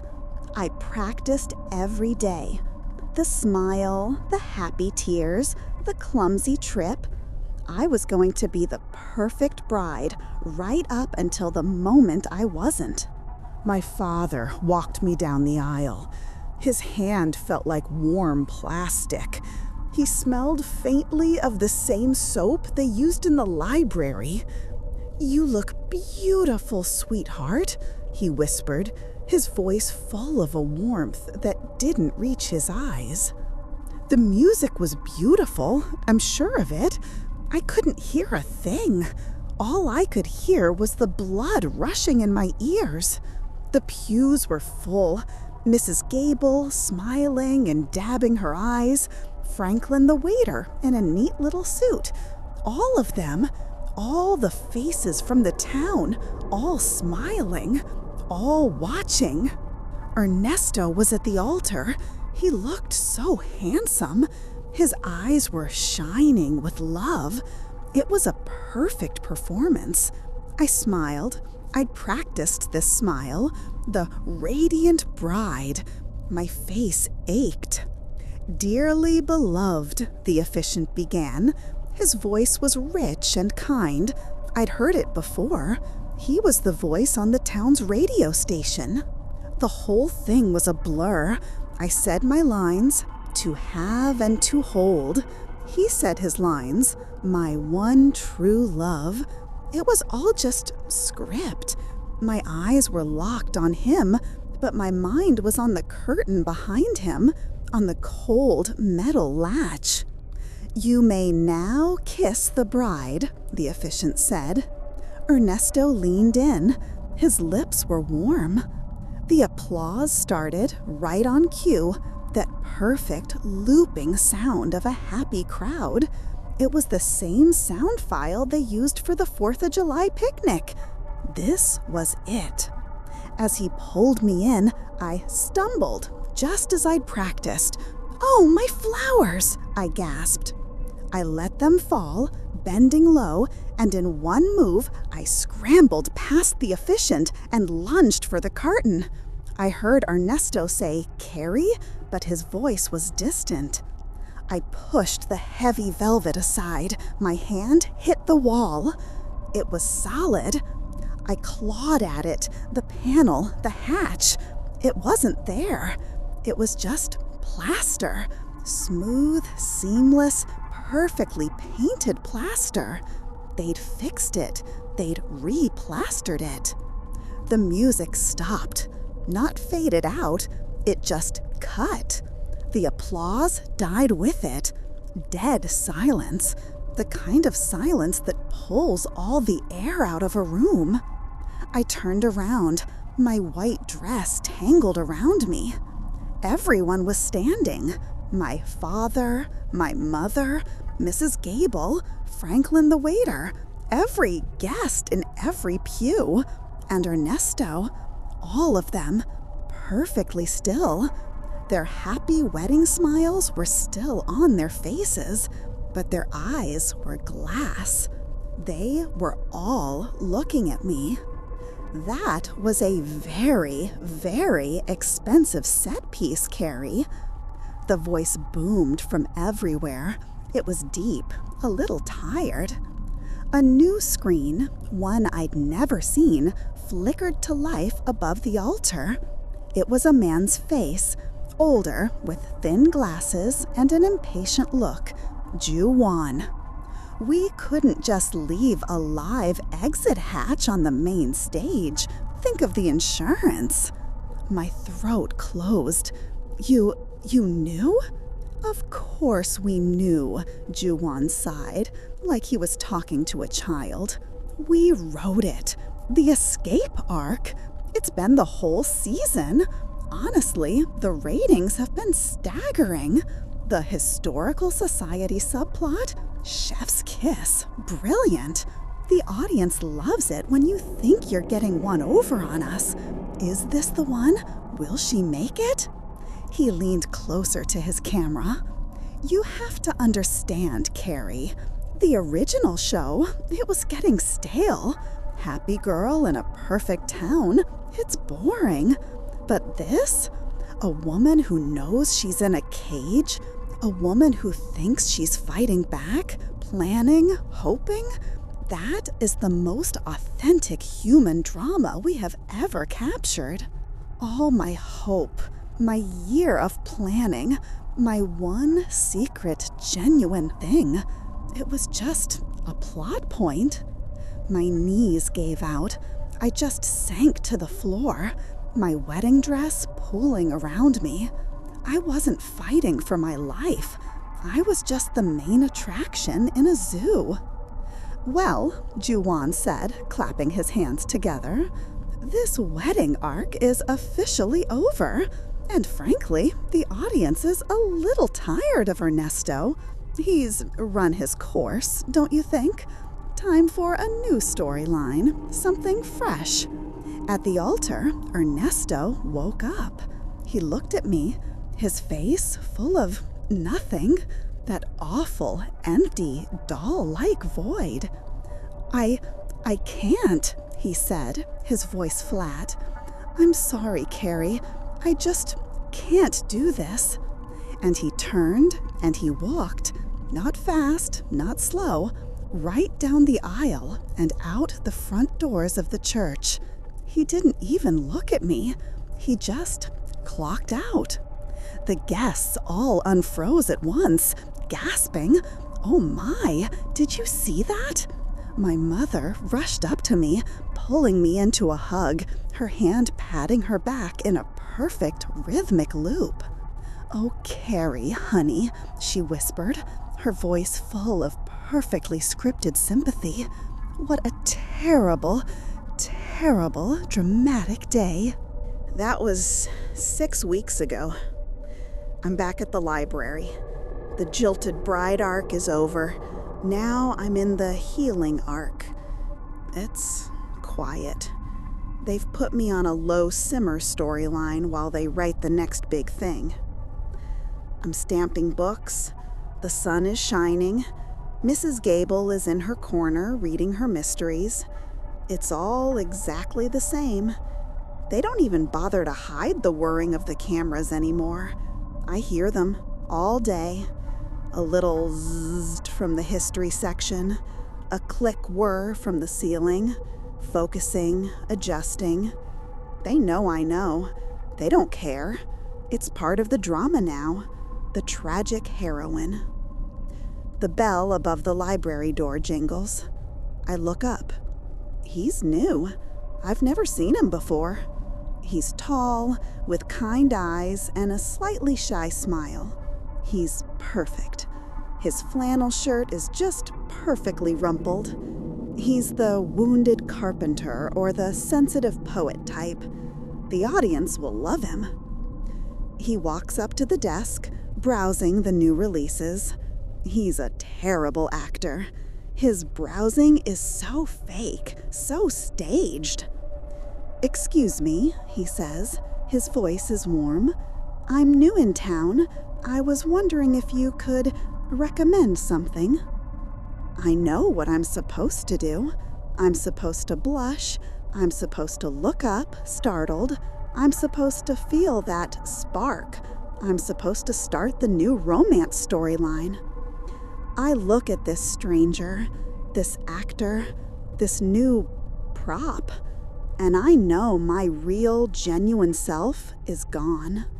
That girl who loved roast chicken, the one who loved the smell of real dust and damp earth, the one who was authentic, she died on that stage in that wedding dress. My deepest fear wasn't being trapped. It was that I'd forget how to be real, that I'd become the performance. And I have.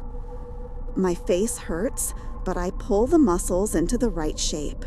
I give him the shy, hopeful librarian smile. It's a good one. I've been practicing in the mirror. "Welcome to Seabrook," I say, my voice just a little breathless. "I think I have just the thing."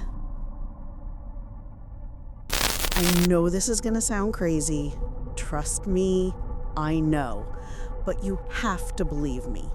Someone has to. It all started 3 weeks ago, the day I moved into apartment 7B.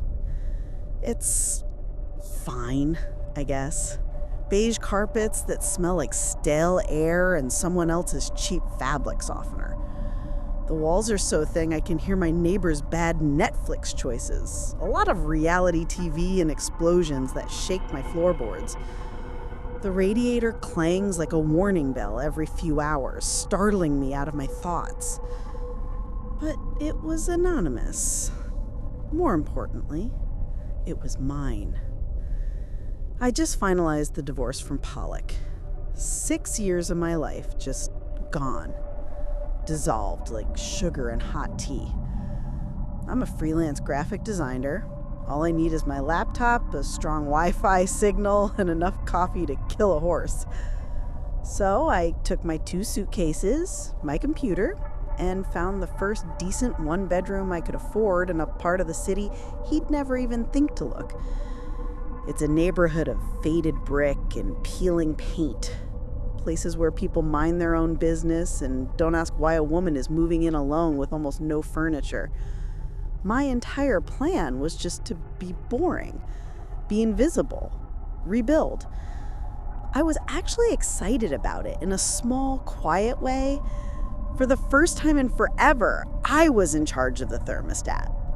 I could eat cereal for dinner without someone casually commenting on my nutritional choices or my weight. But the first thing I bought, before a new sofa, before even hanging a picture, was the security system. You have to understand why. Pollock, he wasn't a hitter. He was better than that.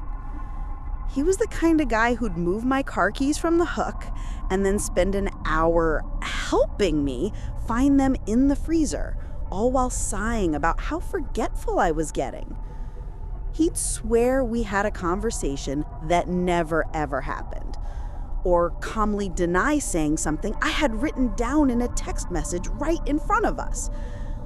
You're just being paranoid, Kenna. You're imagining things again. You're so emotional all the time. You can't even remember things right.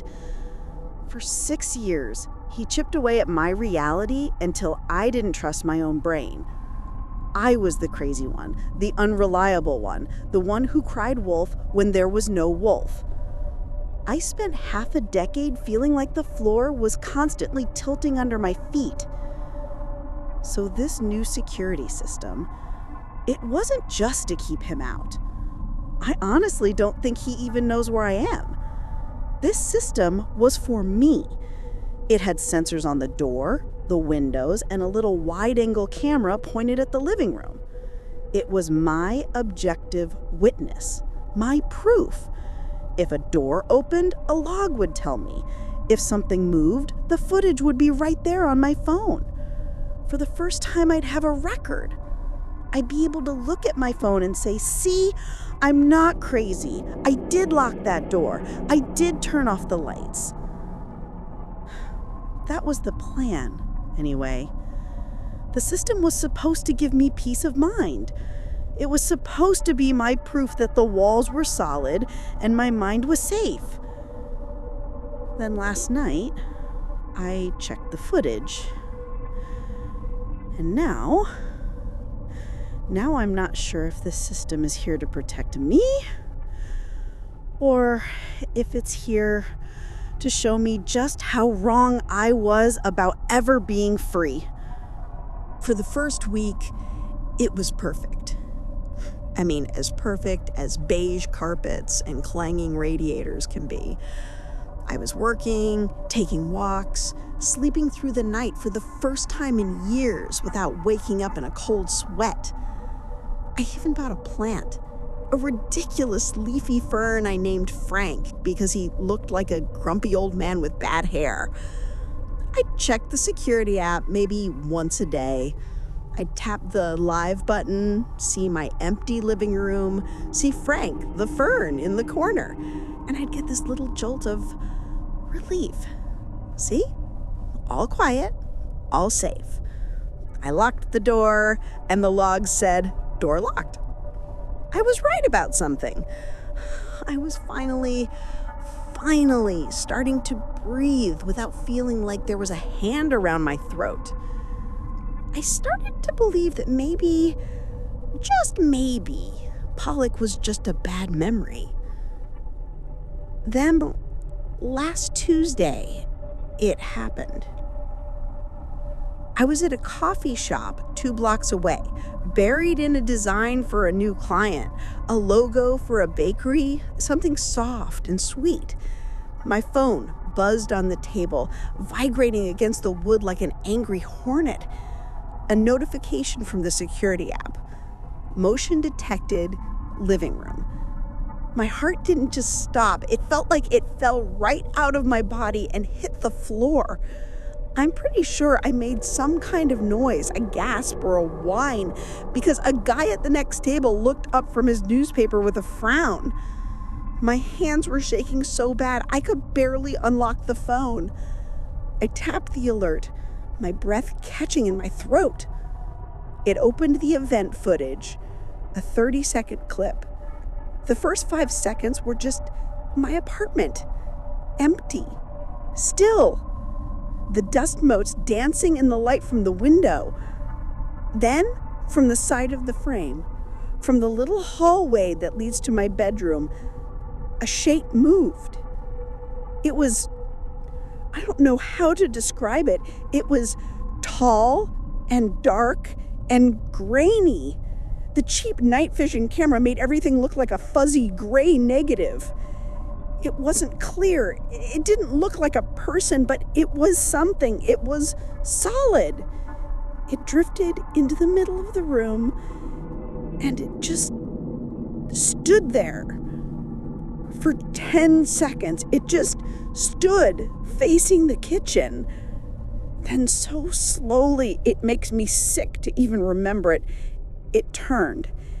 Its head, just a darker, rounder part of the shadow, turned. It looked right at the camera. It looked right at me. I slammed my laptop shut. I was grabbing my keys, my bag already running out the door, fumbling to call 911. I told the dispatcher, probably screamed at her, that someone was in my apartment. I got there in 2 minutes, lungs burning, but the police beat me. 2 officers were in the hall by my door. My hands were shaking so hard I couldn't get the key in the lock. "Ma'am, just let us," the older one said, gently taking the key. They went in first, guns out. I hid in the doorway, my heart trying to break out of my chest. Clear. Nothing. Absolutely, totally nothing. They were patient. Kind, even. They checked the windows, all locked from the inside. They checked the closet, the shower. My ridiculous fern, Frank, was fine. Nothing was gone. Nothing was out of place. "Ma'am," the older officer said, his voice soft. It was the same tone Pollock always used when he was explaining why I was wrong, that condescending softness. "Are you sure you saw someone?" I said, "My camera, it's right here." I pulled up the clip. I showed it to him. He watched it once, twice. He tilted his head. He zoomed in, which just made the gray shape blurrier. "Honestly," he said, handing the phone back, "it looks like a shadow maybe, or a light from a passing car reflecting weird. These cameras are cheap, you know. They get glitches, bugs, dust particles. It happens all the time." I just stared at him. I wanted to scream. It turned. It looked at me. They left. They told me to call the security company, to get it checked out, to get some rest. I saw the look they shared in the hallway, the crying wolf look, the crazy lady in 7B look. I called the security company. They gave me the same speech. Glitches, dust, light anomalies. They reset the system from their end and told me to lower the sensitivity. I didn't sleep that night. I sat on my sofa with the lights on, watching the live feed on my phone, staring at the exact spot the shadow thing stood. Every creak of the floorboards made me jump. And 2 nights later, it happened again. Another alert. Motion detected. This time, I was in bed. I grabbed my phone, my whole body freezing cold. I opened the live feed. The living room was dark, empty. I watched, holding my breath, for a full minute. Nothing. Just a glitch, I told myself. A dust particle. A shadow. Then in the far corner, by the fern, the darkness just thickened. It wasn't there, and then it was. It didn't walk in, it just faded into view. It stood there, perfectly still, a tall, man-shaped hole in the grainy gray. I was watching it, and I knew with a kind of cold, sinking dread that was worse than panic that it was watching me. I knew it was Pollock. I knew he had hacked it, and I knew no one would ever believe me. My objective witness was on his side. I should have thrown the camera out the window. I should have moved. I should have done anything. But I didn't. What could I do? Call the police and show them the glitch they'd already dismissed? Tell them a shadow was watching me? So for the next 2 weeks, he trained me. I didn't know it was training, of course. I thought it was a glitchy system slowly driving me insane. It started happening every night, sometimes once, sometimes 3, 4 times. Motion detected. I'd bolt upright in bed, my heart hammering against my ribs. I grabbed the phone, and there it would be. The same grainy, man-shaped shadow. Sometimes by the fern, sometimes by the kitchen. Sometimes, and this was the worst, it would just stand in the hallway, right outside my bedroom door, an indistinct patch of gray, waiting. After the first week, I stopped grabbing the phone. I'd just hear the beep of the alert, and I'd pull the pillow over my head, my stomach in knots, and just wait. I'd wait for the all clear notification that never came, because the thing would just stand there for an hour, unmoving, before fading away. I was exhausted. I was wrecked. I was starting to miss deadlines. I looked haunted. Dark circles, shaking hands. And I was angry. I was so angry at the stupid broken system, at Pollack for making me this jumpy, paranoid person, at myself for being so weak that a few bad dreams and a buggy camera could break me. Then last night, the rain. It wasn't just rain, it was a storm lashing against my windows so hard it sounded like pebbles being thrown by an angry giant. The wind was howling, rattling the frames. The perfect night to be invisible. At 2:17 a.m., the first alert. Beep. I checked. Shadow by the fern.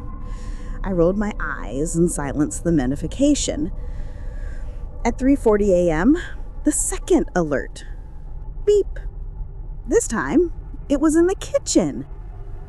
I let out an angry sigh.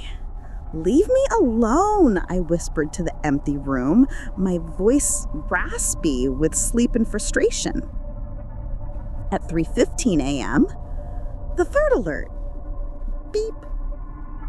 I grabbed the phone and I was going to scream. I was going to call the company in the morning and rip them to shreds. I was going to throw this whole useless thing in the trash. I opened the app. There it was. The same static-filled shape, standing right in the middle of the living room.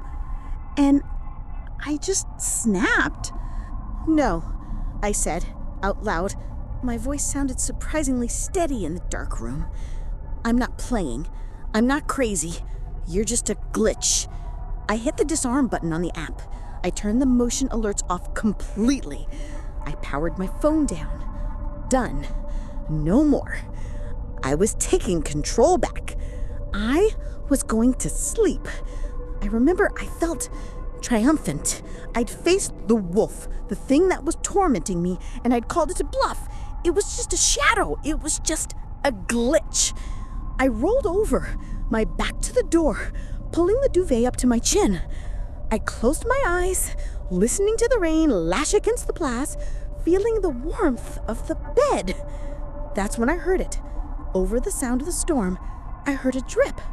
I froze. The roof is leaking, I thought. The window's open. Then another drip. Closer. It wasn't a leak. It was wet. A sound, a soft squeak, like a rubber-soled shoe soaking wet, shifting on the hardwood floor inside my bedroom. My heart, I can't even describe it. It wasn't panic. It was cold.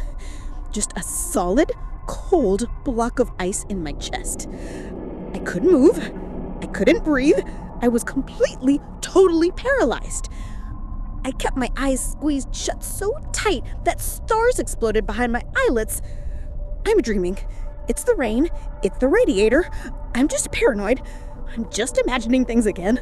Pulling's in my head. A full minute of silence passed. Just the rain pounding against the world outside. Then a voice. A calm, familiar, terribly soft voice right next to my bed. Hello, Kenna.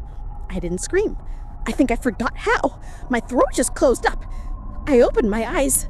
He was there. Plank. He was standing right next to me at the side of my bed, dripping wet from the rain. His hair was plastered to his forehead. He was wearing a dark rain jacket, but water pooling around his feet on the floor. He was smiling, that sane, patient, disappointed smile he used when I forgot to buy milk or folded the laundry wrong. You're not a... I tried to say, my voice a breathless croak. I'm not what? He said. He reached out and so slowly tucked a piece of hair behind my ear. His hand was freezing cold, wet, real. I'm not a glitch. I'm not the shadow. He leaned in, his voice a whisper that cut through the storm. It took a while, didn't it? I had to be so patient. You just wouldn't stop watching. I finally understood. The glitch, the shadow, the training. He wasn't hacking the camera. He was letting it see him. He was conditioning me. He was waiting for the one night I'd finally get so frustrated I'd ignore the warning. The one night I'd ignore the wolf so the real one could finally come inside. My fortress, my objective witness. It was all a toy box. He'd never lost the key. He probably had a copy made the day I moved in. He knew where I was the whole time. My phone was off. The system was disarmed. The neighbors couldn't hear me over the storm, and even if they could, they'd just turn up their TV. He sat on the edge of the bed. The mattress dipped under his weight. It was the most terrifying feeling in the world, that shift in gravity. See? He whispered, his face close to mine. I could smell the rain on him, and something else. Cologne. The expensive kind he always wore. I told you, you really can trust your own judgment. And that's the last thing I see. His eyes, dark, calm, and utterly victorious. That's the last thing I know. Look, I know this sounds crazy. Trust me, I know. I'm sitting here telling you this, and even I don't want to believe it. But you have to believe me. Someone has to. Because if you don't, if you think I'm just the crazy lady from apartment 7B, then he wins. And I can't let him win again. Please, you have to believe me. The worst thing in the world isn't being hated. It's not even dying, really. The worst thing, the absolute rock-bottom terror, is being forgotten. No, that's not quite right. It's being forgotten while you're still here. I'm Tiago. I'm 48. I was a professor. Tenured. Byzantine history. Sounds boring, I know. That was kind of the point. My life was meticulous, orderly. I get up at 6:05 a.m. Not 6, not 6:10, 6:05. My coffee is a single origin bean, ground to a specific fineness, brewed for exactly 4 minutes. At 7 a.m., I am at my desk, black, 2 sugars. Review my notes from 7:30 to 8:30. At my desk, cataloging by 9 a.m., sharp. If I'm at a dig, like I am now, stuck in this dusty, sun-baked corner of northern Greece, the schedule just adapts, but it never breaks. You probably think I'm fussy, a brittle old academic. My students do. They think my obsession with records and cross-referencing is just quaint. They don't get it. They don't get that every note I take, every piece of pottery I label, every forgotten battle I lecture on is a little victory. It's proof that you can't just disappear. My whole career, my entire life is about making sure things get remembered. That's my goal. I find the things people left behind and I put them back on the map. I prove they were here. It's a good, solid purpose, but it's not for history. It's for me. This whole thing, my need for control, it's not a quirk, it's a scar. It started when I was 7. My parents, they were good people, just chaotic. Took me to the National Museum. It was packed, hot, noisy, a sea of strangers. I'm holding my mom's hand and I let go. Just for 1 second, I wanted to see a Roman helmet up close. When I turned back, she was gone. I wasn't just lost for a few minutes. I was lost for 4 hours. 4 hours of being a lost child, a non-person. I remember walking up to people, pulling on their coats, trying to ask for help. They'd look down, see me crying, and their eyes would just slide right off me. They'd turn back to their conversations. I was just static, a problem for someone else. I stood in the middle of that giant marble atrium, and I realized I could just stop. I could stop existing right there, and not a single person would notice. The terror of being present but completely unseen, it hollows you out. So yeah, I became a historian, a professional rememberer. I built a life so meticulously scheduled, so obsessively documented that it couldn't possibly forget me.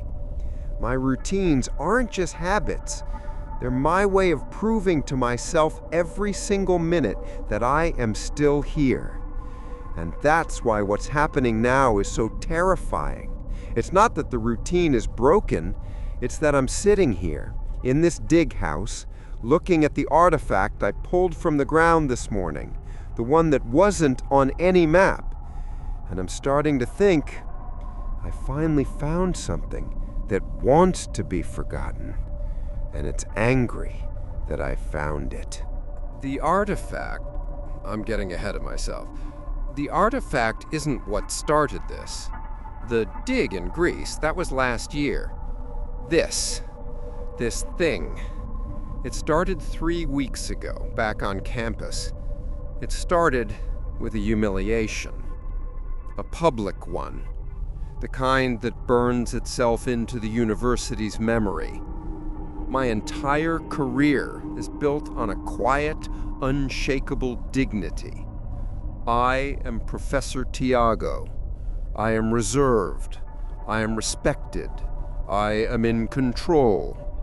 My routine is my shield, my research my fortress, and I tore it all down with my own hands for a woman who, I realize now, barely knew I existed outside of faculty meetings.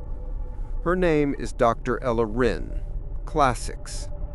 She's everything I'm not. Effortless, brilliant, charismatic. I'd watched her for years debate colleagues and charm donors.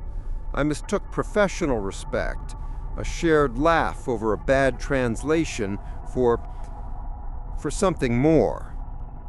I'm 48. I should know better. But I don't get out much. It was the annual faculty reception, my least favorite event. The big atrium, too many people, too much noise, the air thick with perfume and academic rivalry. A total breach of my routine. But I went. She was there. I had 2 glasses of cheap, warm white wine. A mistake. It lowered the walls of my fortress just enough. I saw her by the absolutely terrible cheese plate laughing with the dean. She looked incredible. I waited for 30 minutes, just hovering. My heart was a cold rock in my stomach. When the dean finally walked away, I moved. It felt like walking through wet cement. She turned to me, a polite, questioning smile on her face. "Professor Tiago, right? How are you?" She didn't even know my first name. That should have been it. That should have been my signal to retreat. But the wine, the noise, the desperation, I just started talking. It wasn't a confession, it was a monologue. I told her I admired her work. Then I told her I admired her. I used the word radiant. I think I actually used the word radiant. I talked about her laugh, her mind. It was a disaster. A quiet, fussy, middle-aged man spilling his guts like a teenager. The silence that followed was awful. And then she laughed. It wasn't a cruel laugh. That would have been better. It was a bless your heart laugh. You can't be serious laugh. A high, ringing sound that cut right through the chatter of the room, and people turned. The dean turned. My department head turned. 24 colleagues, they all turned. They saw her, hand over her mouth, trying to stifle the laugh, and they saw me, just standing there, frozen, a non-person, a joke. She tried to recover. "Oh, Tiago," she said. Now she uses my first name. That's incredibly sweet, but you've misunderstood. And then, this is the part that makes my stomach try to climb out of my throat, a grad student, one of her own who was standing right behind her, filmed it. I saw the red light on his phone. He was capturing my complete and total implosion. By the time I got back to my apartment, it was an email attachment, a running joke in the department servers with the subject line, "Professor Tiago's big Roman radiant crush." My carefully built fortress, my entire public self was a meme. I locked my door, I didn't answer my phone, I sat in the dark for 2 days, and that 7-year-old boy in the museum atrium was right back, screaming in the silence. That's when I remembered the ring. Every university has a shadow collection. The stuff that's too weird, too unproven, or just too boring to catalog. I've spent years in our reserves. It's my real office. On the 3rd day of my self-imposed exile, I went in, not during the day, at 2 a.m. I wasn't thinking straight. I was just running. I was desperate. I remembered a file I'd seen years ago, an acquisition from the 1920s, a box of cultic paraphernalia from an Egyptian dig, all of it labeled spurious. In that file was a mention of an artifact rumored to undo public shame, an academic folktale. I found the box.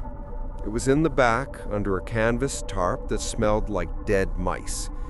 And inside, there it was, an Egyptian gold ring. It was intricate, heavy, and strangely cold. The inscriptions weren't Egyptian. They were older, something Byzantine? No, something else. I didn't care.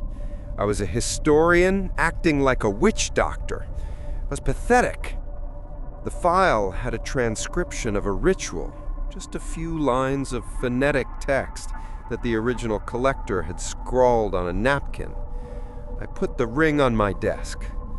It was just me, the ring, and the buzzing fluorescent light. I felt so stupid. But I was so broken, I had to do something. I whispered the words from the napkin. Mnemosyne lecto anathema. I whispered my wish, a desperate, pathetic human wish.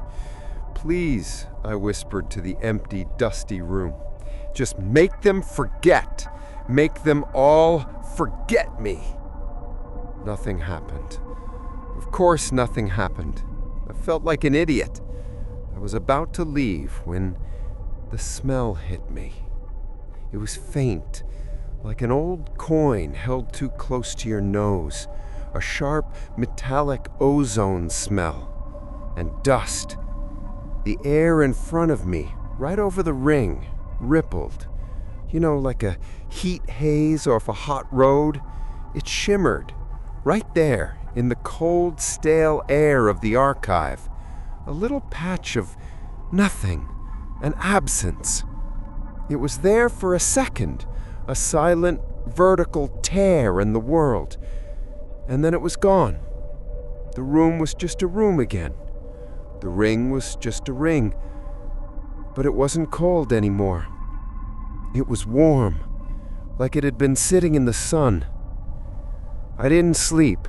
I went home, showered, and put on my suit. I threw the ring in my desk drawer and buried it under a pile of ungraded papers. It was 7 a.m., coffee, black, 2 sugars. 7:30, review notes. 9 a.m., at my desk, cataloging, routine, the fortress. I was just going to deny it, deny all of it.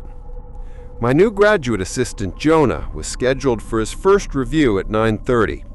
I'd be professional. I'd be Professor Tiogo. Jonah knocked, right on time. He's a nervous kid, always clutching his coffee. "Come in, Jonah," I said, not looking up from my screen. "Morning, Professor. I brought you that coffee you like." I looked up. He was holding a cup. "Thank you, Jonah, but you know my routine. I had my coffee at 7. He looked confused, genuinely confused. "Oh," he said, pulling the cup back. "Sorry, I guess Dr. Ella Wren was wrong." My blood went cold. "What?" "Dr. Ella Wren. She told me you were really stressed about the faculty party and that you'd probably need an extra coffee today.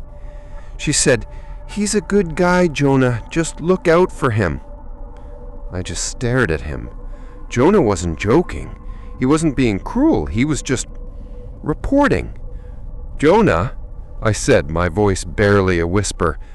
What do you mean Dr. Ella Wren told you?" "This morning, in the coffee line." "Why?" "Dr. Ella Wren, she humiliated me at that party, Jonah. You were there. You saw it." He took a step back. Now he just looked scared, like I was crazy. "Professor, what are you talking about? Dr. Ella Wren wasn't at the party. She's been at a conference in Berlin all week. She just got back this morning." I stood up so fast my chair fell over.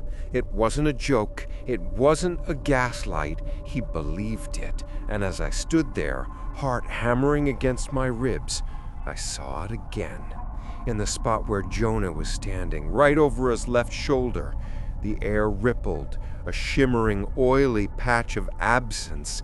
It hung there, and the room was suddenly filled with that smell, ozone, dust.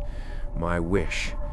It hadn't just made them forget me. It had taken Dr. Ella Wren out of the party. It had erased the memory. My wish was coming true.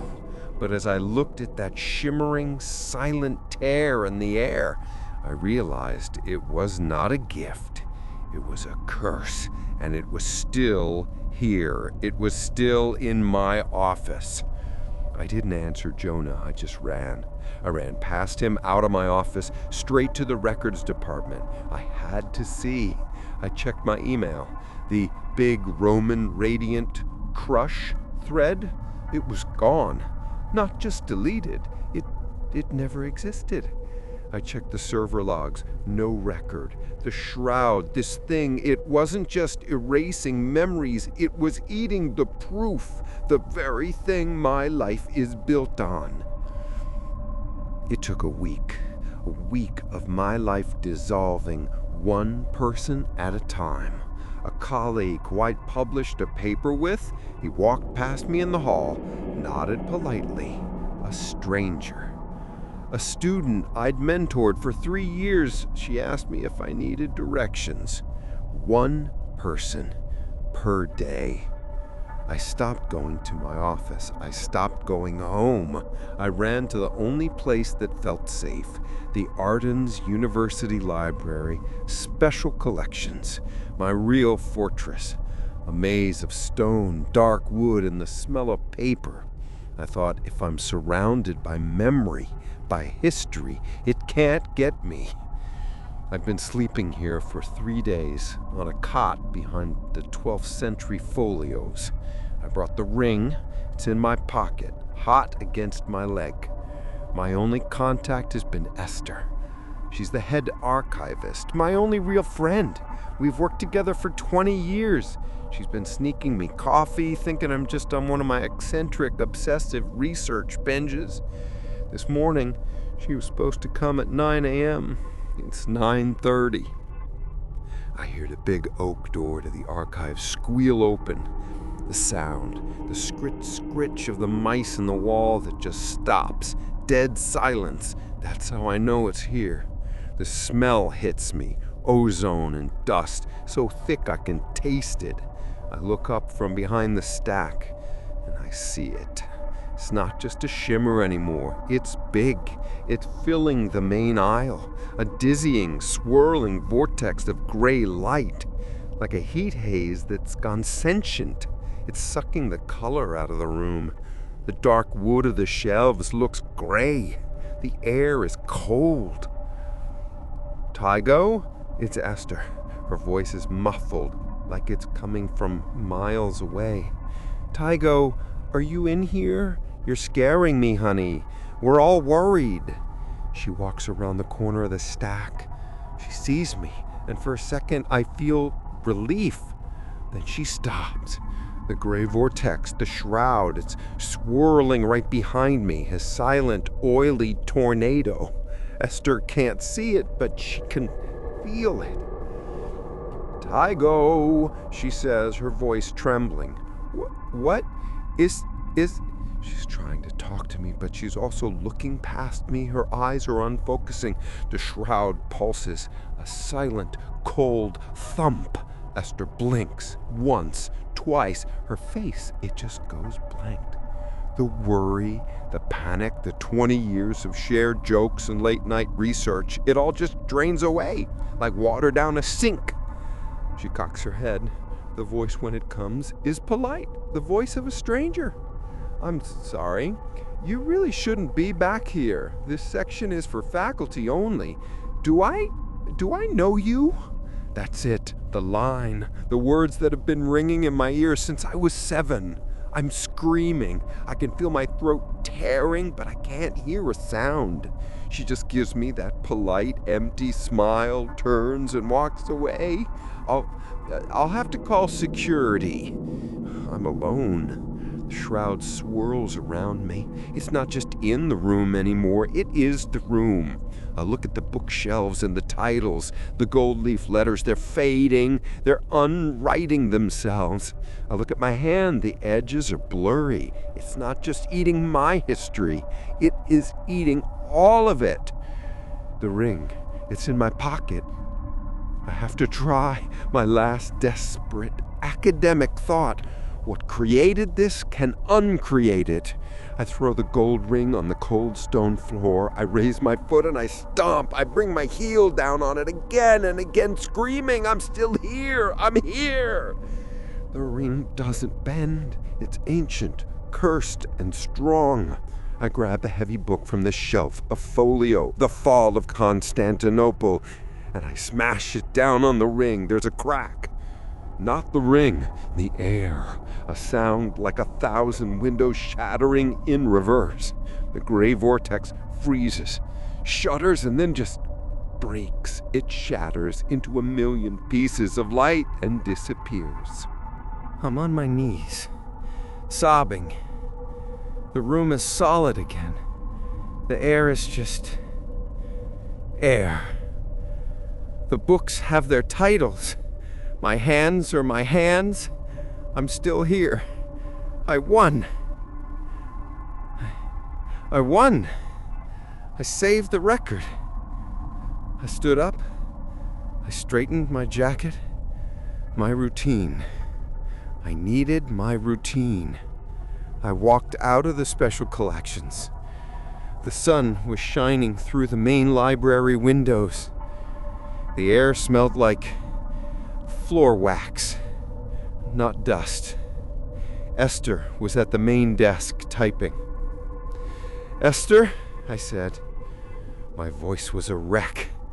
Thank God. She looked up and she smiled. A bright, lovely, empty smile. Hi, she said. Can I help you find something? I just stared. Esther, I said, my voice cracking. It's me. It's Tiago. Her smile wavered just a little. I'm sorry, sir. That's a nice name. Is he a professor here? I don't believe I know a Tiago.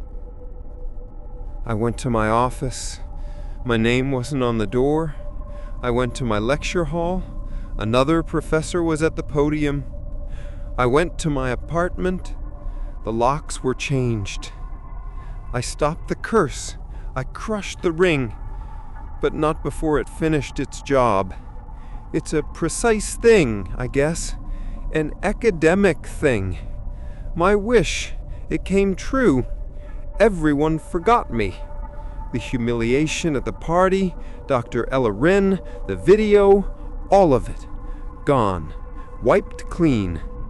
But so was Jonah, and Dr. Chen, and Esther, and my parents, who I called and who politely asked, "Who is this, please?" It's been a year now. I'm here. I have a new job. I'm a barista at the campus coffee shop.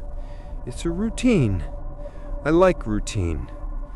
7 a.m. Medium, 2 sugars. 7:30.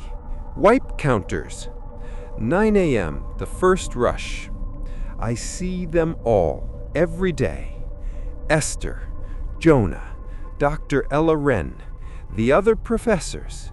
They come in. They order.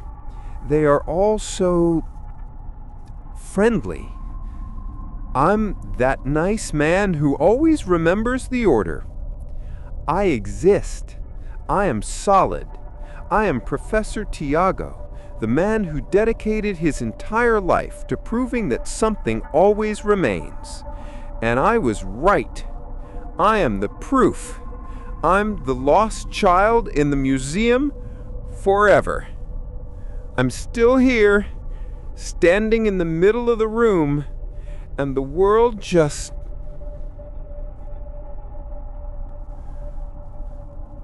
looks right through me. Comedy isn't an art form. Don't let anyone tell you that hippie garbage.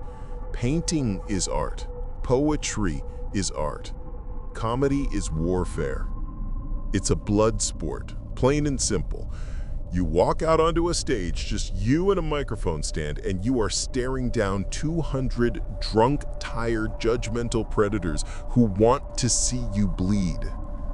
If you're good, you're a lion tamer. If you're bad, you're the steak. For 20 years, I was the guy with the whip. I wasn't just moderately successful, I was a killer. I was the guy other comics stood in the back of the room to watch because they wanted to see how I dismantled people. I didn't tell knock-knock jokes. I found the insecurity in the room, the one thing you were terrified someone would notice, and I shined a spotlight on it until you either laughed or cried. I didn't care which. A reaction is a reaction, control is control. The night I met him, I was invincible. It was a Saturday late show at the Cellar, the kind of room that smells like stale beer and desperation. My favorite scent. The crowd was hot. I was riffing, moving fast, bobbing and weaving like a boxer, and then I saw him. Table 4, front and center. He was a nothing little guy, beige sweater, glasses, sitting next to a woman who was clearly out of his league. She looked bored, he looked terrified. It was like seeing a wounded gazelle limping through the Serengeti. You don't just let that go. It's professional malpractice to let that go. I stopped my set. I leaned on the mic stand. I smiled that shark smile that I practiced in the mirror for hours.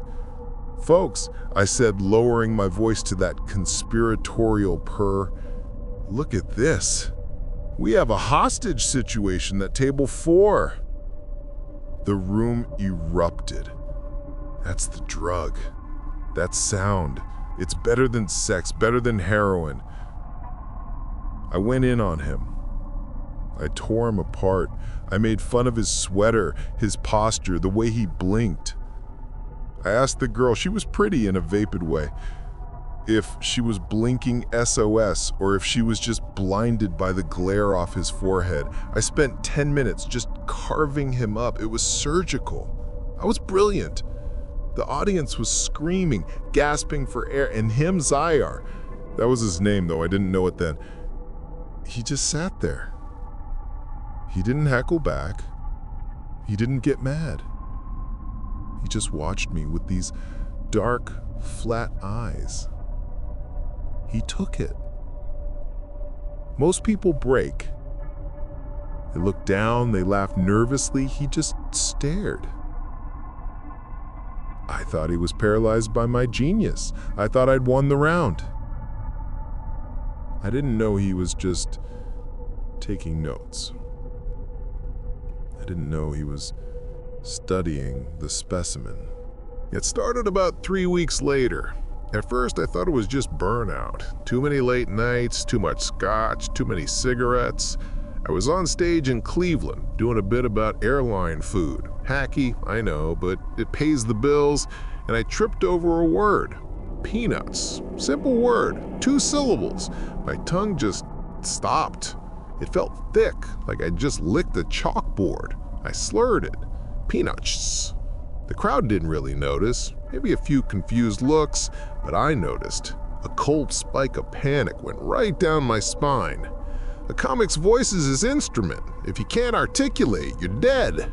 I played it off, made a joke about having a stroke, got a laugh, but the fear didn't leave. Then came the hands. I dropped a coffee mug in my kitchen. My fingers just opened. No warning, no pain, just let go. Then the legs. I'd be walking down the street and my left knee would just buckle, like someone kicked the back of my leg. I went to the doctors, all of them, the specialists with the mahogany desks and the degrees on the wall. They ran the MRIs, the CT scans, the blood work. They shrugged, they frowned. Stress, they said. Idiopathic neuropathy, they said. Early onset something or other. They gave it names, but they didn't have answers. I watched my bank account drain like a bathtub with the plug pulled. My friends, the guys I drank with, the guys I opened for, they stopped calling. Nobody wants to be around a dying comic. It's bad luck. It's depressing. It took 6 months for my world to shrink down to the size of a postage stamp. I sold a condo. I had to. I was living in a crappy motel, eating soup because chewing was getting hard. I used the last of the condo money to hire a private investigator, back when I could still hold a pen and scrawl a signature that looked like a spider seizure. I didn't have much to go on, just a face burned into my memory and a suspicion that wouldn't die. I gave him the description, the date of the show, the club. The PI was good, expensive but good. He traced the credit card receipt from table 4. Zayar, the city, Omaha. He found him. Zayar worked in a biotech lab at a local university. A quiet, brilliant, forgettable little man who specialized in targeted neurotoxins. Of course he did. The punchline finally landed. It wasn't bad luck. It wasn't nature. It was a review. I flew back. Well, flew implies I was soaring. I was cargo. I had to request a wheelchair at the airport because walking more than 50 feet made me look like a drunk toddler. I don't know what I was planning to do. The rational part of my brain, the part that writes the setups, knew I was in no condition for a fight. But the comic in me, the part that needs the tag, the closer, the standing ovation, that part was striving. I had to confront him. I had to win. I had to look him in the eye and deliver one last devastating line that would shatter him. I spent the flight writing it in my head. I couldn't write on paper anymore. My hands were basically useless claws. So I polished the monologue in my mind. It was a masterpiece of vitriol. It was sharp. It was cruel. It was my magnum opus. I rented a car in Omaha. Driving was dangerous, stupid really, but I managed. I waited outside his apartment building. It was a cheap brick box in a quiet neighborhood, the kind of place where people die of boredom. But it was clean. The lobby was quiet. Too quiet. It smelled of floor wax and mediocrity. I sat on a little bench by the mailboxes, my cane resting against my knee. I checked my watch, 5:15, 5:20. My heart was hammering against my ribs, a frantic, uneven rhythm. This was it, the headliner set. He came home at 5:30 exactly. Creature of habit. He was carrying a reusable bag of groceries, celery sticking out the top. So suburban, so mundane. He walked to the glass doors, shaking an umbrella. He saw me. He didn't look scared. He didn't look surprised. He didn't drop the groceries in shock like they do in the movies. He just stopped. He adjusted his glasses, and he waited. I practiced this 1,000,000 times in the dark of my motel room, in the silence of the doctor's waiting rooms. I stood up. It took everything I had. My legs felt like wet cement, heavy and unreliable. I locked my knees. I pointed a shaking finger at him. My brain was screaming the script. You did this. You took my life, you pathetic, spineless coward. You couldn't take a joke, so you poisoned me? You're a hack. You're a fucking nothing. I own you. The words were screaming in my skull, loud and clear and perfect. I opened my mouth to deliver the kill shot. I pushed the air from my lungs. I engaged the vocal cords. I tried to shape the consonants.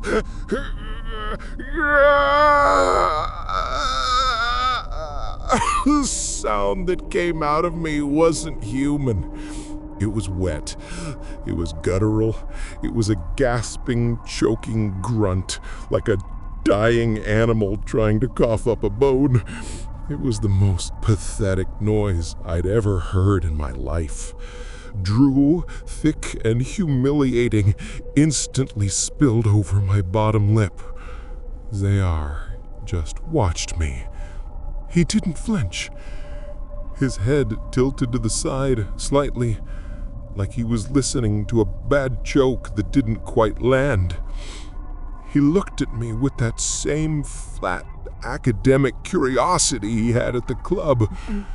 "Hello, Bill," he said. His voice was soft, calm, reasonable. He had complete control of the room now. He was the MC now. I tried again. I pushed harder. My face turned red. My tongue was a dead thing in my mouth, a slab of meat that wouldn't obey me. I couldn't make it touch the roof of my mouth. I couldn't make the percussive sounds. I was so full of rage, so full of words they were choking me. I was a pressure cooker with no valve, vibrating with the force of my own impotence. "Yes, it was me," he said, answering the question I hadn't been able to ask. He shifted the grocery bag to his other hip. "I was wondering if that big, fast brain of yours would put it together. You were always clever, Bill. Cruel, but clever." He took a step closer. I flinched. I wanted to hit him. I wanted to tackle him, but my feet were glued to the floor. "You don't remember, do you? The joke. The one you told about me. You destroyed me, Bill, in front of 200 people, in front of her. She left me, after that night. She said she couldn't respect a man who let another man speak to him like that. He smiled, but it didn't reach his eyes. You didn't want to laugh. You wanted to hurt. You like that, don't you? The win, the kill." I tried to lunge. It was a desperate, clumsy motion.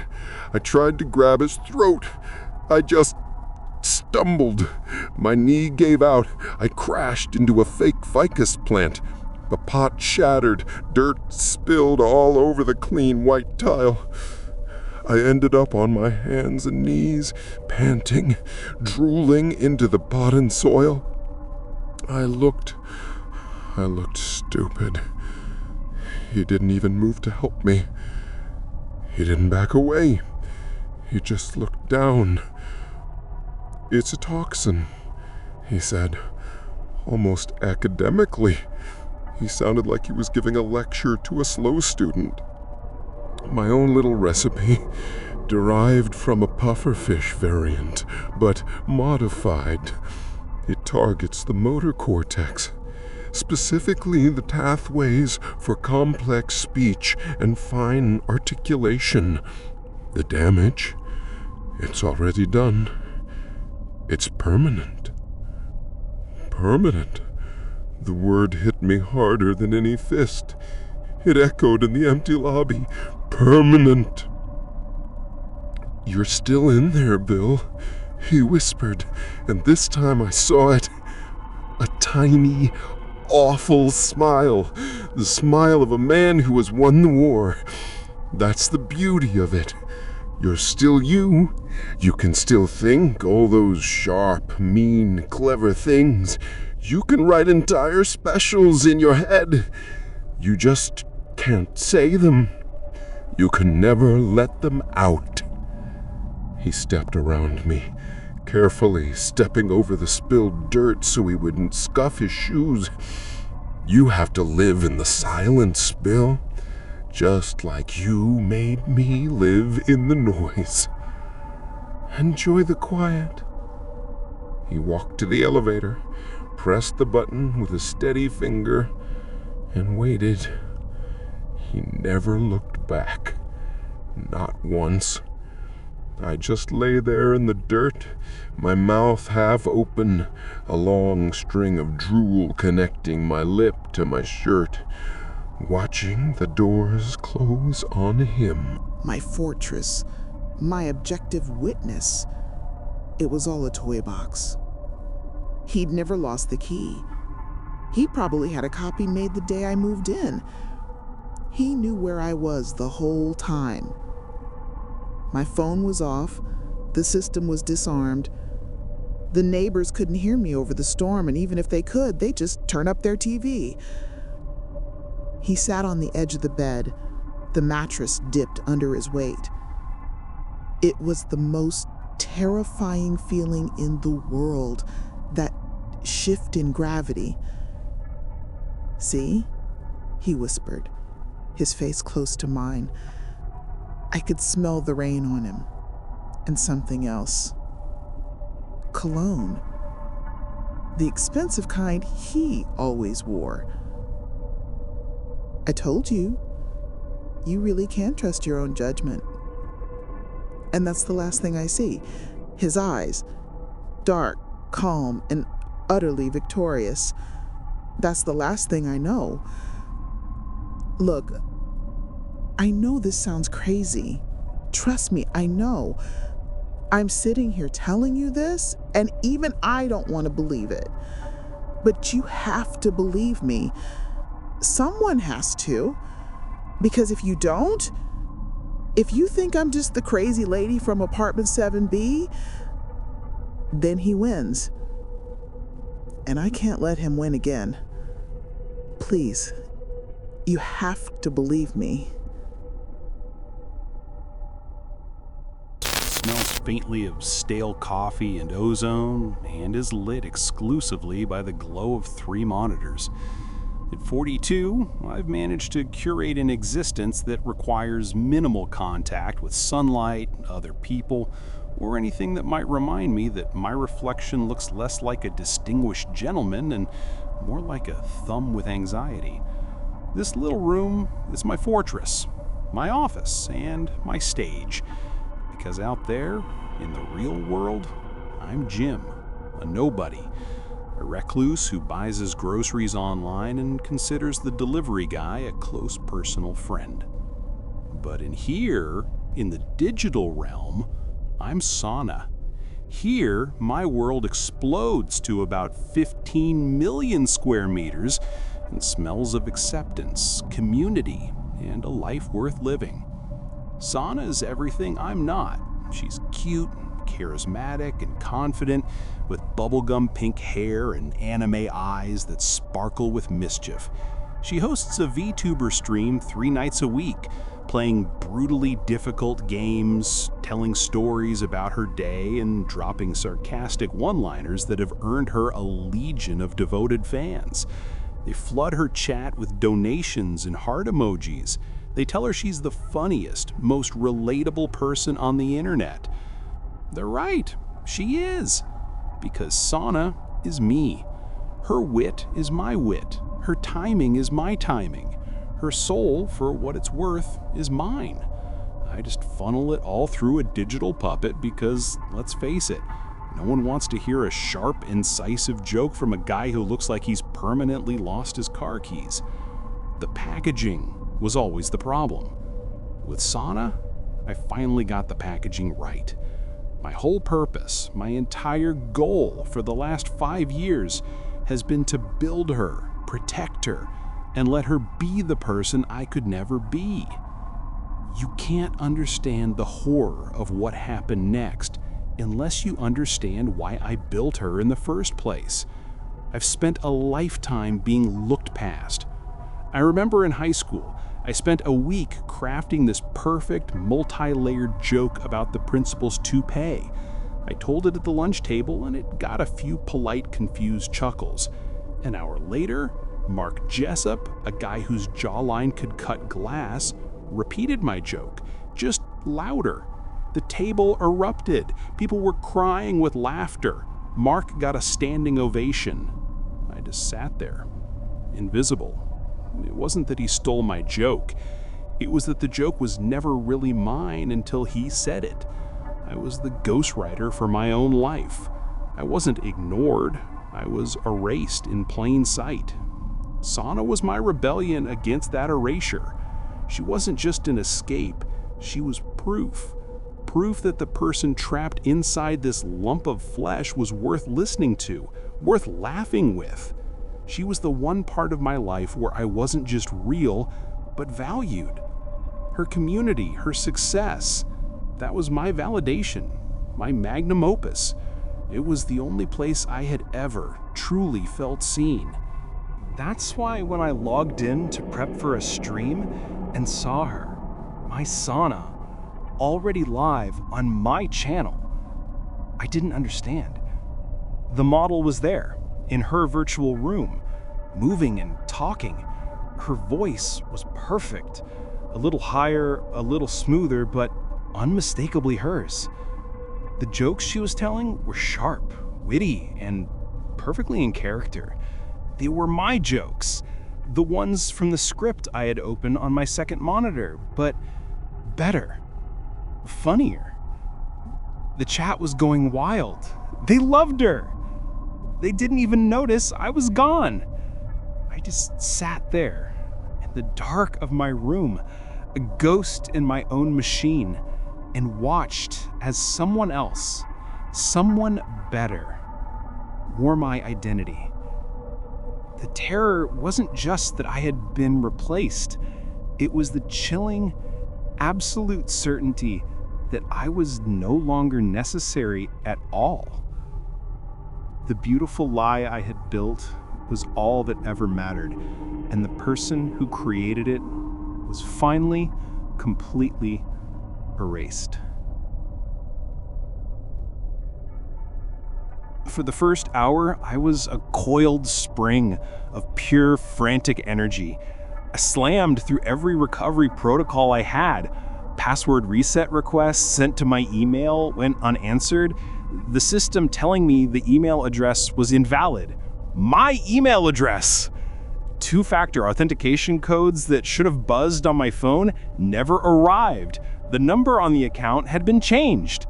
The digital fortress I'd spent years building with its firewalls and encrypted backups had been taken apart from the inside out silently, without a single alarm bell. All I could do was watch the stream, my stream, and feel my blood run cold. She was using the bit I had planned for the opening, the one about the notoriously difficult final boss in Abyssal Heart. She even used my preloaded sound effects, but her timing was sharper. She landed the punchline a half-second quicker, and the explosion of laughing emojis in the chat was bigger than I had ever gotten. It was like watching a master composer conduct my symphony, hitting notes I didn't even know were there. She wasn't just imitating me, she was improving me. The unease in my gut began to curdle into a thick, heavy dread. This wasn't a hack. This was an audit, and I had failed. When the stream finally ended, after a record-breaking number of new subscribers and donations, the silence in my room was deafening.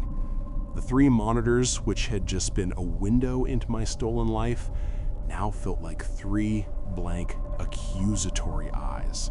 My hands were shaking so hard I could barely use the mouse. Then, a notification popped up. An email. The sender was Sana. My heart hammered against my ribs so hard I felt it in my teeth. I clicked it open. There was no text in the body, just an attachment.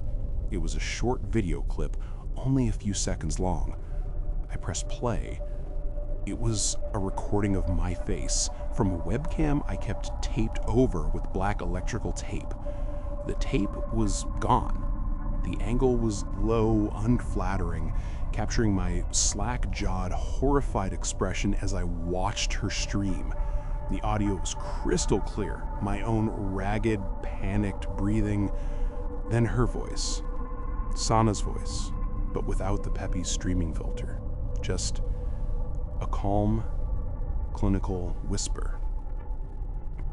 "Don't worry," she said over the sound of my hyperventilating.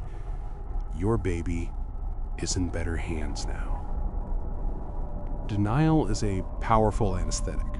For the next 2 days, I lived in a haze of it. This had to be a prank, a cruel, elaborate, technically brilliant prank by a rival streamer. I told myself that. I repeated it until the words felt smooth in my mouth.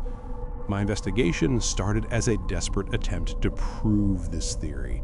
I tore through my hard drives, my offline backups, the dusty notebooks where I'd first sketched out Sana's design and personality. I was looking for a digital footprint, a trace of the intruder. Instead, all I found was myself, my original files, my unedited voice recordings full of stumbles and coughs, my joke drafts with the weaker punchlines crossed out. It was a mountain of raw, unpolished proof that I was the creator.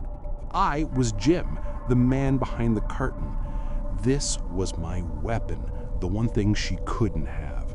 She might have the stage, the audience, and a better version of my script, but I had the original manuscript. This was the point of no return.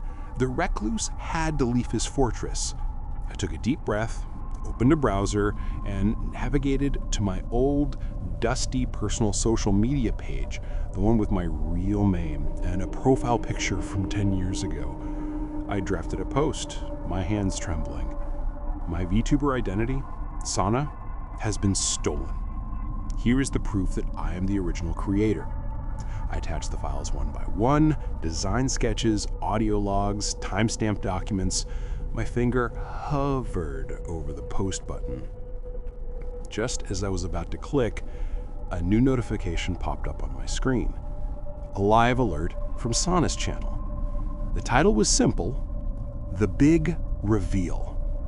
My stomach plummeted. I clicked. The stream opened, but it wasn't the usual animated model. It was a real person. A woman, maybe early 30s, with a warm smile and eyes that held an unnerving confidence. She was sitting in a room that was an almost perfect replica of mine, only cleaner, brighter. She was the physical ideal every fan had ever imagined Sana to be. She leaned into the camera. "Hey guys," she said, and the voice was a perfect blend of the digital persona and a real woman. "It's me, Sana. I thought it was time you all met the real me."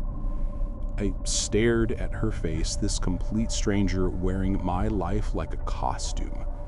My folder full of evidence, my carefully constructed proof, suddenly felt like a child's crayon drawing.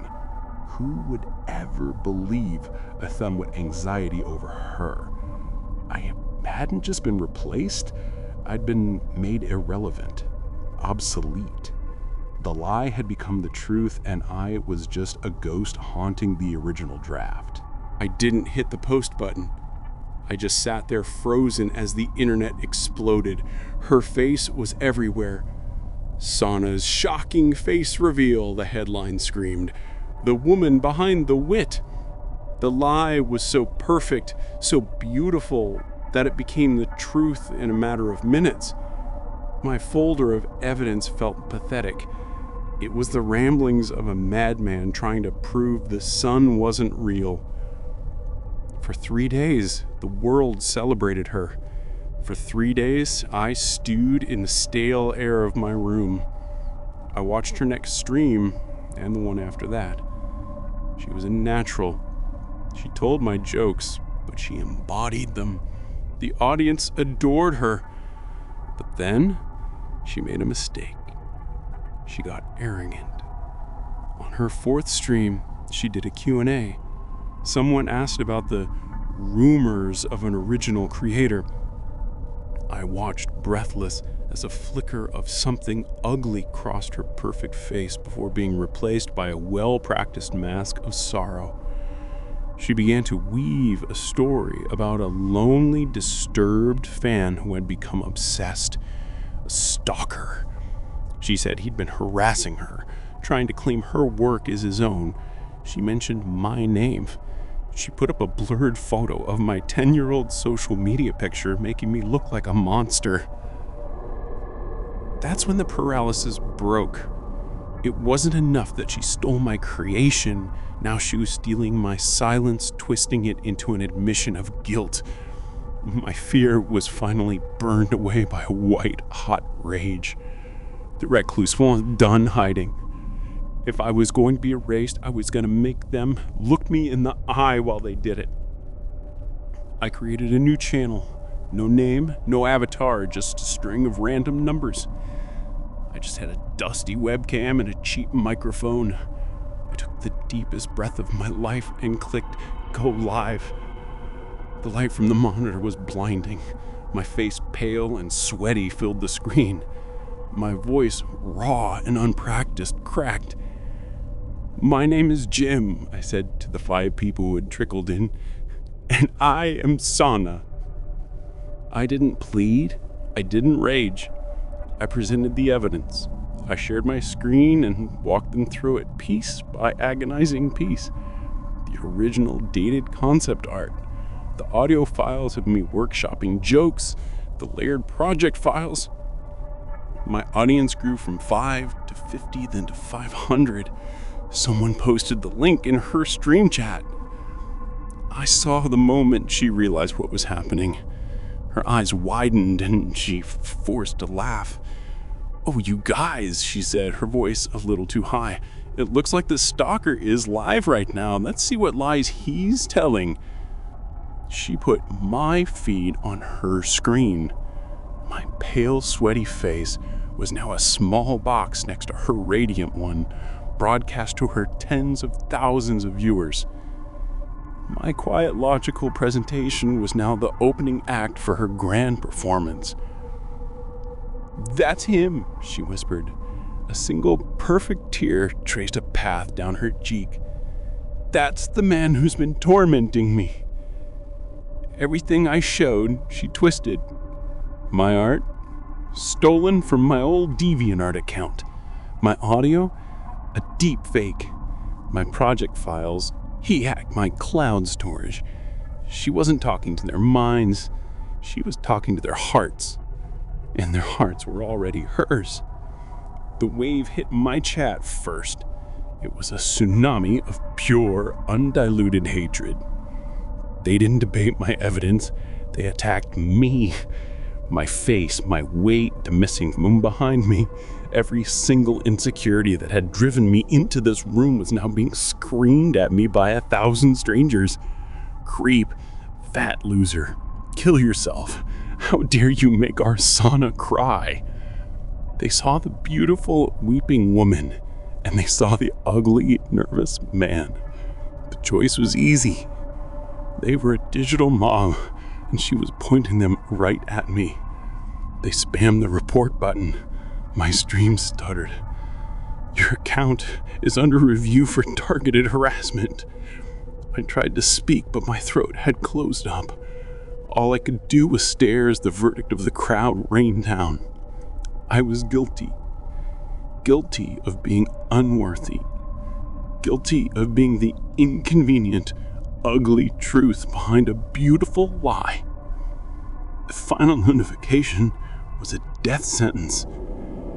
This account has been permanently terminated for violating community guidelines. My screen went black. It was over. Hours pass. Or maybe days? The monitors, my only windows, have gone into sleep mode. The room is almost completely dark. For the first time, I can see my reflection clearly in the blank black screen of the main display. I see a middle-aged man with tired eyes and a defeated slump to his shoulders. The face of a ghost. My entire life has been a battle against this one core fear, the terror of erasure. I've always known on some level that the world looks at people like me and sees nothing, a background character. I was the funny fat kid whose jokes were never his own, the quiet office worker who nobody remembered at the Christmas party. I was a draft of a person waiting to be edited, to be improved. Sana was supposed to be the final version. She was my soul decanted into a more pleasing bottle. I thought that if I could just get the packaging right, the world would finally appreciate the contents. And for a while it worked. They loved my wit. They loved my mind. But it was conditional. They loved it as long as it came from the pretty pink-haired girl. The moment they saw the source, the moment they saw me, they were disgusted. The final soul-crushing horror isn't just that she stole my life's work. It's that she proved my deepest, most pathetic fear to be absolutely, fundamentally true. The authentic creator is disposable. The real you is irrelevant. All that matters is the beautiful lie. The world doesn't want truth. It wants a better story. And she tells a much better story than I do. My phone buzzes on the desk. I pick it up. The screen is bright, a news alert for a major gaming website. The headline reads, "How VTuber Sana and her community fought back against a vicious stalking campaign." The article features a glowing photo of her. It paints her as a courageous victim and a hero. I'm mentioned once, in passing, as the now banned harasser. I am a footnote in the story of my own murder.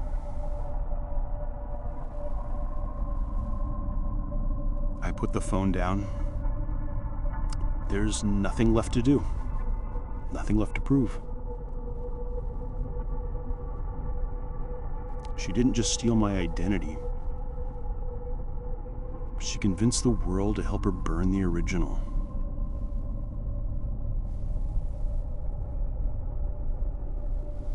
I sit back in my chair, in my 15 square meter tomb,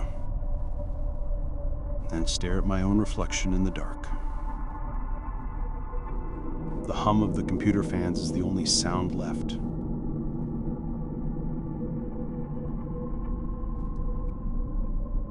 It sounds like an ending.